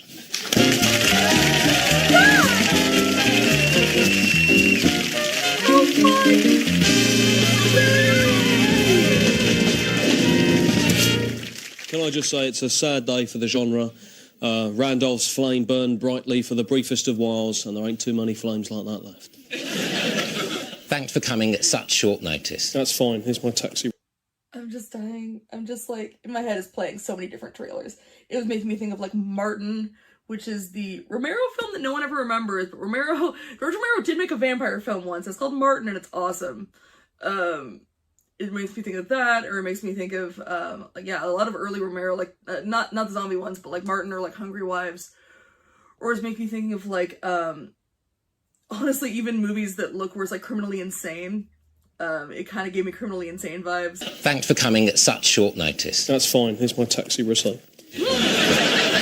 Leave that with me. Incidentally, for those who are interested, the DVD of Bitch hits the stores finally next month.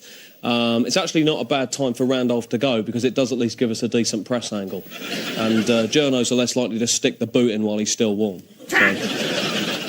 It wasn't a film that was kindly received, was it? Look, when I wrote the film, I was very young, I was very angry. At that stage, I hadn't actually met a woman. Since then, I've met... It's funny, because I think it said based on the novel by, but it sounds like he also wrote the script, so I would just say written by. At that stage, I hadn't actually met a woman. Since then, I've met several, and, you know, they're not bad. But the point is, the critics hated it. I mean, I think they missed the poetry of the piece.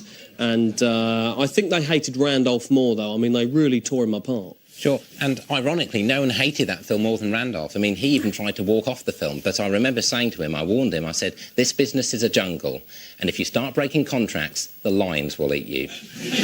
Or shoot you in your bed as you sleep. Every time I'm about to pause to make a joke that Dean will kill that person, he then just flat out states, I would kill that person. I somehow want more and less of Dean at the same time. I want 2 more series of this. I also wish I had never seen Dean Lerner.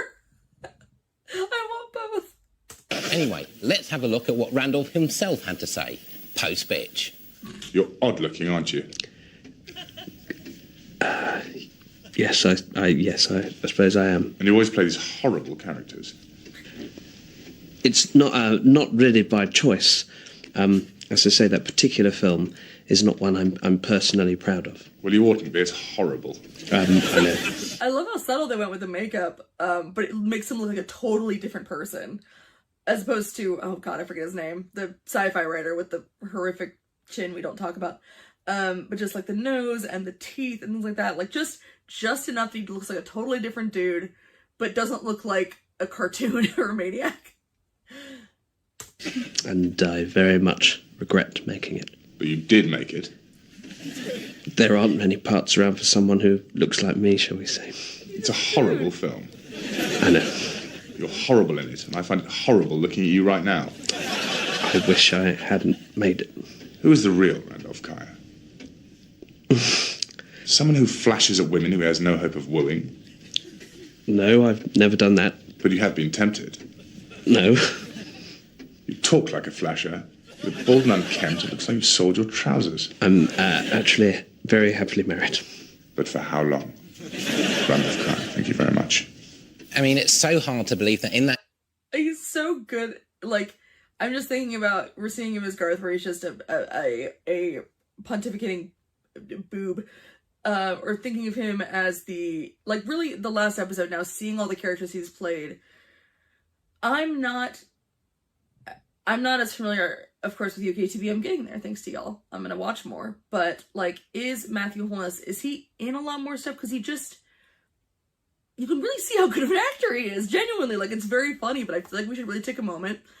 He took these characters, as some of them, you know, I think, like, I still kind of met a couple of them that I just were very one-note jokes, but I'm thinking specifically of, like, that interview, Miriam Randolph was just... and Garth and Randolph here. Just, like, really Miriam and Randolph especially are like ones that are very subdued and quiet, but you can see in their physicality and just the way they say certain things, you see a whole character in there without really having to do much. Just how good he is. I don't know. I just like, I hope in the world people respect him for that, because they should. And I know he mostly like, he directs and stuff now, which I'm still debating on watching Possum. I'm very nervous about watching Possum. If I do, and let me know if I should, maybe I'll try to do a reaction to it, which will mostly just make me cry. I'm very afraid of spiders. That puppet just looks so spidery, so there might be some of me covering my eyes, but I am really curious to see a film directed by him. I mean, it's so hard to believe that in that interview, Randolph was just 22 years of age. And as you can see from that, you know, he was sullen, bad-tempered, self-pitying, difficult, and above all, disloyal. I mean, I have to say I hated him. I'm probably the wrong person to be up here singing his praises, actually. He was a fine actor, I can say that much. Well, I'm sure he'd appreciate that compliment. Garth Marenghi, thank you very much. Thank you. Oh, is that it? Randolph found it increasingly hard to find the roles he wanted. Desperate for money, he agreed to star in a bawdy comedy romp about a short-sighted vicar and his busty church organist called Pew What a Scorcher. Rated X. So apparently I got very graphic. That's funny, because like the bitch killer felt very like 70s, specifically like 70s horror film, whereas this poster is giving me very like 60s or 70s, like specifically European sex comedies. I keep thinking, it makes me think of like some Italian posters I've seen, or some UK posters as well, but like I just think of like European sex comedies, or like, I don't know, the Alice in Wonderland musical porn. Test screenings, however, did not go well, and the decision was made to hire body doubles and insert several scenes of hardcore penetrative sex. Who made that choice? As executive producer of that film, it's a move I bitterly regret. But my duty was with the public and not with Randolph or his family. The subsequent breakup of his marriage was something I hope to discuss with him tonight. In fact, I was hoping I could make him break down a bit, thus showing he had a human side. But, alas and alack, he ain't coming back. With his ungodly looks, he understandably began to receive regular beatings in the street. Beatings that I regret watching, and... He's just a dude. And, did you videotape him?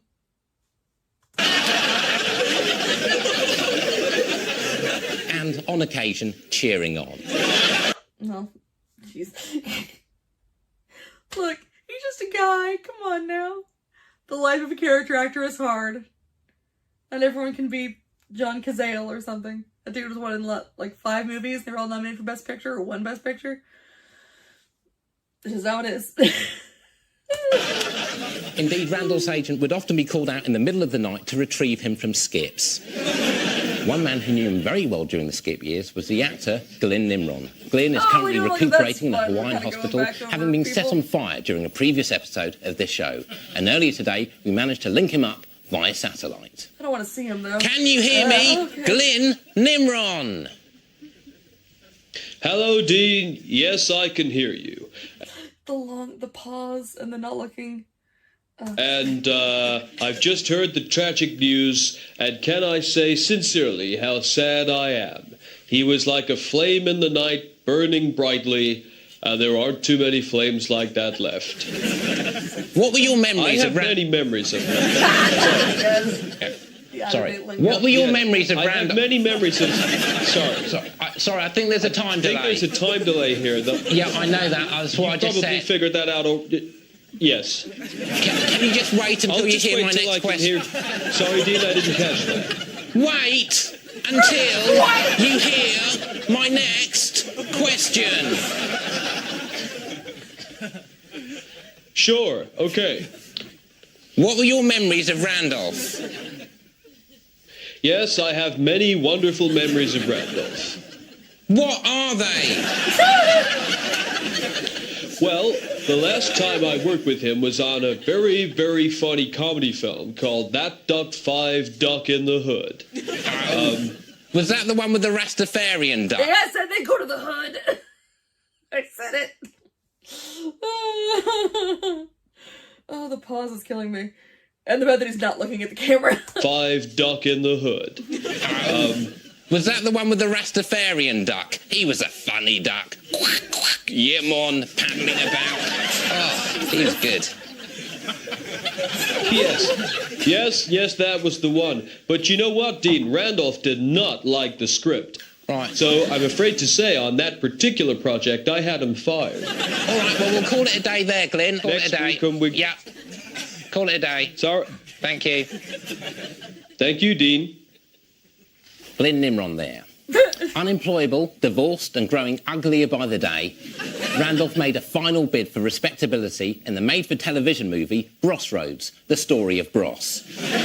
2 brothers joined in love and hate, in which he played the dueling siblings' irate father. What? You ungrateful louts! I've washed you, clothed you, put a roof over your heads, bought you that pair of drumsticks, bought you that microphone, and what do I get in return? Don't you dare disrespect me. You two owe me everything. I owe you nothing, yeah? This looks so TV movie. It's just shot. All of these have been shot so perfectly. Throughout the series, every little like interstitial is so like perfectly filmed and looks the way it needs to for like what it is in context, like the music video or the stuff from the audiobook or the sci-fi show clip. Just really, really perfect. Just shows how much these guys are extremely talented and know how to capture a vibe just like immediately. So great. Nothing at all! The film received terrible reviews, despite being, in my view, the best work of Randolph's career. Worse was to come, though. The next 10 years would prove a painful story of loneliness, heartbreak, and alienation. Join us after the break. Welcome back to Man with Dean Lerner. We are talking tonight about, not with, the actor Randolph Kaya, who died yesterday morning at home on his Jack Jones. One man who knew this now dead actor was former Formula 5 world champion Steve Pissing, who has very kindly agreed to join me on the... It very much does feel like a finale. That's fun. Alright, I'm in it, even though I don't particularly like pissing from what I can recall. I know I saw a couple of comments were like, oh, I can't wait to get the last episode. Like, yeah, this one was kind of made for me. I'm pretty happy. It's like, it's a great kind of best of for the series, and it's a bunch of film references that make me a happy gal. So. Can you hear me? Steve Pissing. Hello, Dean. Yes, I can hear you. And can I just say it's terrible news about Randolph, and that on the great racetrack of life, no one left a bigger skid mark. Now, you and Randolph were next-door neighbours for a few years, weren't you? That's right, Dean. But for a shut-in, he was a noisy old so-and-so. So you didn't get on? I'm not saying we didn't get on. I'm not saying we did get on. What I am saying is my wife Marie is a very light sleeper, so the sound of Randolph's sobbing self-pity coming through the walls at all hours of the early evening was something I felt required actioning. Because Marie and I were trying for a baby, and frankly, she was so tense it was putting me off my stroke. I couldn't get a rhythm up at all, Dean. I tried putting on a drum machine through the MIDI hi-fi, but Randolph's wailing and endless self-recrimination meant more often than not I couldn't complete. Not even on Bossa Nova. I said, Marie, nothing's going to come out till that man goes. So, Marie hit on the idea of mental torture. I said, okay, yup, I'll get... They said how he died. Now, I was about to say did Dean kill him, but Dean seems pretty put out that he died before. Nah, Dean would have killed him after the interview. That makes for better TV. Yeah. Give it a go. And after 2 years, he finally broke down and moved, which was a relief for all concerned. But then a Bulgarian family moved in, and it was bloody accordion playing all night. I said, you gotta be joking me. I can't get up a stroke with this kind of Balkan rhythm going on all right, Steve. Yeah, Steve, thanks. Yeah. Tricks. All right, yeah, we've got to go. Okay. Okay, Dean, thank you. And can I say you're doing a wonderful job with the tribute, and I'd like to wish you the very best of luck with the rest. Like, I think the Steve's line deliveries are really great and perfect for that kind of just clueless NASCAR guy. It works. I just don't like the character, but it's it's well done. It just ain't for me. Rest of it. Thank you very much, because no one's actually taken the time out to say that. And it does take a lot out of me, shouldering this testimonial. In many ways, it's harder for the people who are left behind. I just hope if Randolph's watching from up there, he appreciates all this hard work. Randolph's work was not appreciated. You see, these links don't write themselves. It's all dovetailed together. Randolph's work was not appreciated when he made a brief appearance on the long-running children's television show A Tale at Bedtime. Let's see for why.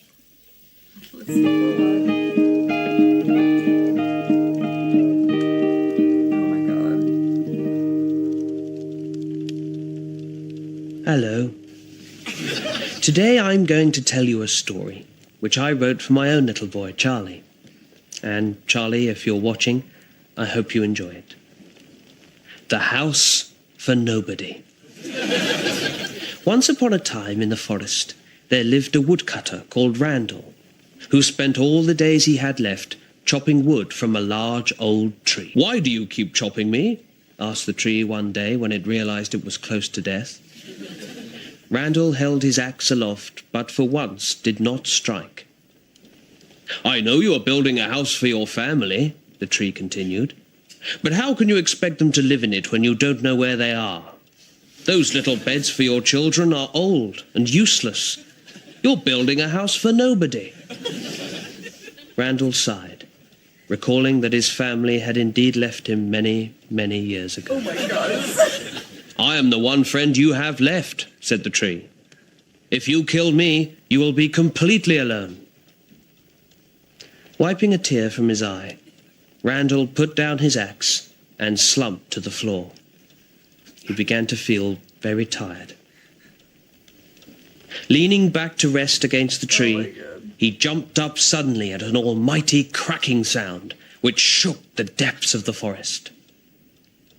Looking behind him, his face grew long and sad. The tree was dead, after all. Picking up his axe once more, Randall began work on his house for nobody.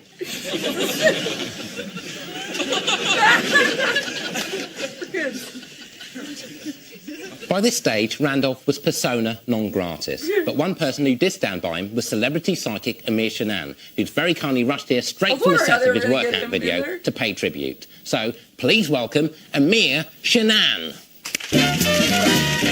Walk off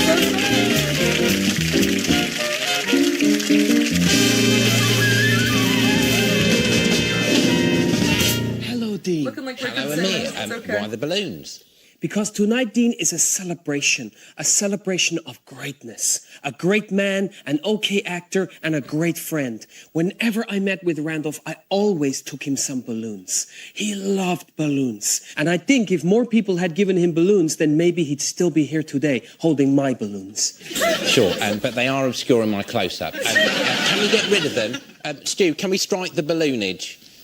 Just go and distribute these amongst the poor. His delivery is... Daniel Lawson's delivery as his character is just so perfect. Amir, do you mind if I pop one? Oh wait, does that mean we're gonna get, if they're pulling in everyone, are we gonna get like a tribute song from Miriam? Because that would really make me happy. Let's go. Tribute song from Miriam. Just one. Hey! That was a mistake, don't take it. You know, when Randolph first came to me, he was very I'm gonna miss those little looks of rage he gives the camera. depressed. Hey! Sorry, we were talking about depression. A lot of people were saying very horrible things about him, and I'm here tonight to show you that he was a good man, okay? He was not a monster. He was not a child catcher. And I tell you what I'm going to do. I am going to prove from a movie? this tonight by speaking to him here and now. Oh, God. Well, you do know he's dead, don't you? Yes, but I'm going to talk to him from beyond the grave. Okay, Randolph, the channel is open. You can speak to us.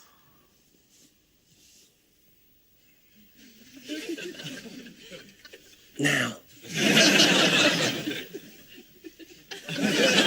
Randolph. This like bump of the camera. I appreciate that I assumed he was just gonna go into like a bad like impression thing, but no. He truly believes in himself enough that he does think if he waits, someone will come through. That's almost respectable. Okay, screw you, Randolph. Okay, thanks a million, I don't think. I have done so much for you, and this is how you treat me. I have held your hand, caressed you in the dark, boosted your confidence, solved your odor problems by giving you my Amir's Hello Motivation Goodbye Perspiration Mind Kit for the reduced price of £12.95, and in return, you make me look like an ass handler on national TV. So I retract all the good things I've said about you. You are bald, you are ugly, and you do smell like a zoo animal. Thanks very much, Amir. Thank you, Dean. Now, some years back, I was asked to take part in a television documentary series about successful businessmen working in the entertainment industry. And it is an industry. However, to my chagrin, the journalist revealed herself to be a rather pushy, opinionated documentarian who took issue with my lifestyle and the sexual freedoms I've enjoyed throughout my life, and indeed continue to enjoy on a thrice nightly basis. The doc was very damaging to me on a personal level, and I wouldn't play it again but for the fact that it contains the last known footage of Randolph. I want to watch that entire doc right now. I know they're going to play a clip, but I wish they would make the whole thing because I would fully watch it. But as you watch it, remember to ignore the narrator's asinine comments because she obviously had her own agenda, and if there's one thing I can't stand, it's people who sit in judgment over others. Today, Dean is organising a celebrity fundraiser to promote awareness of sexual health. Dean is calling the event a crab ball and holds a meeting to discuss his plans. Lovely. This is the invite. Take one, pass it on. Yes. I like it. I think it's a very striking image, but what it doesn't say for me at the moment is that there definitely will be pole dancing. There was one thing I actually wanted to discuss with you. Yes. And that was the inclusion of the anal swabs and condoms in the seafood gift bag.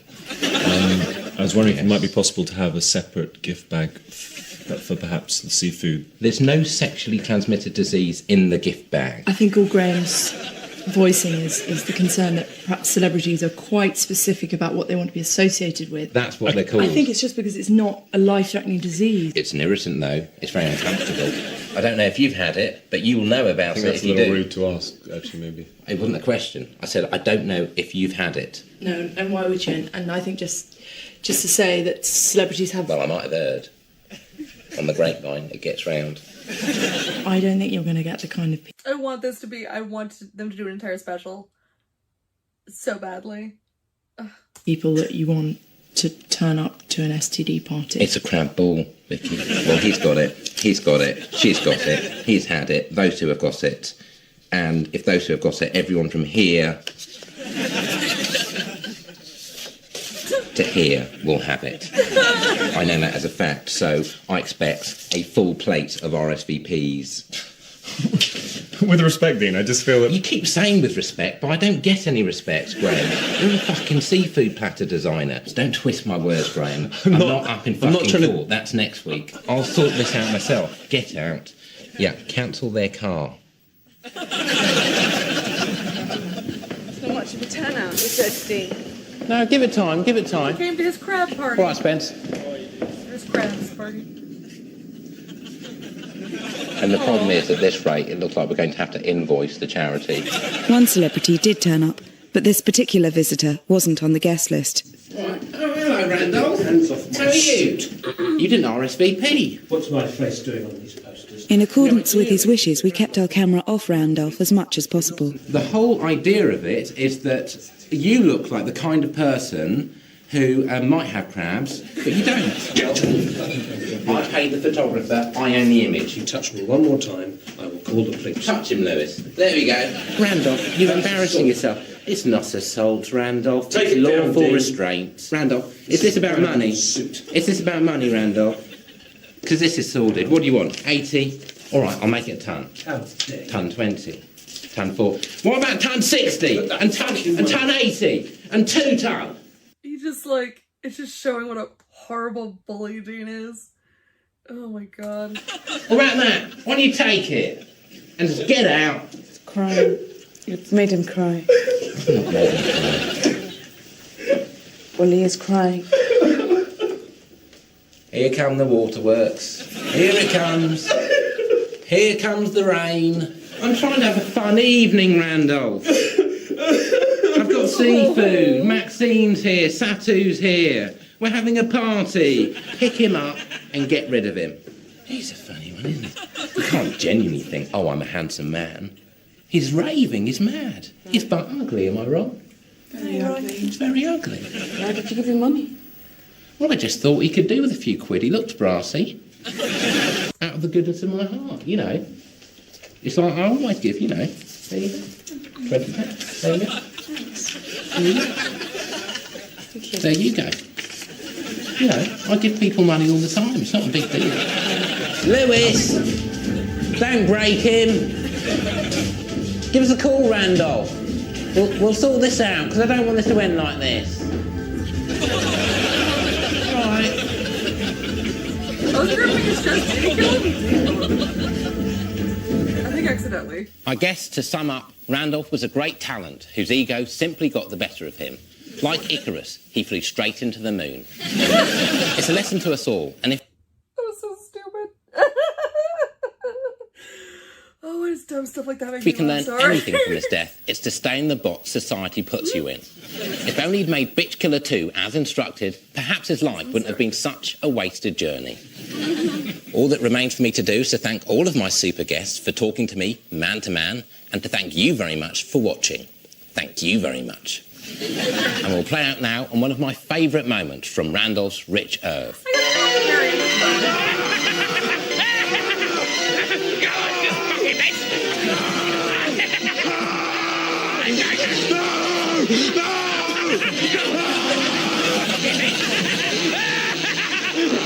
Come on, you bitch!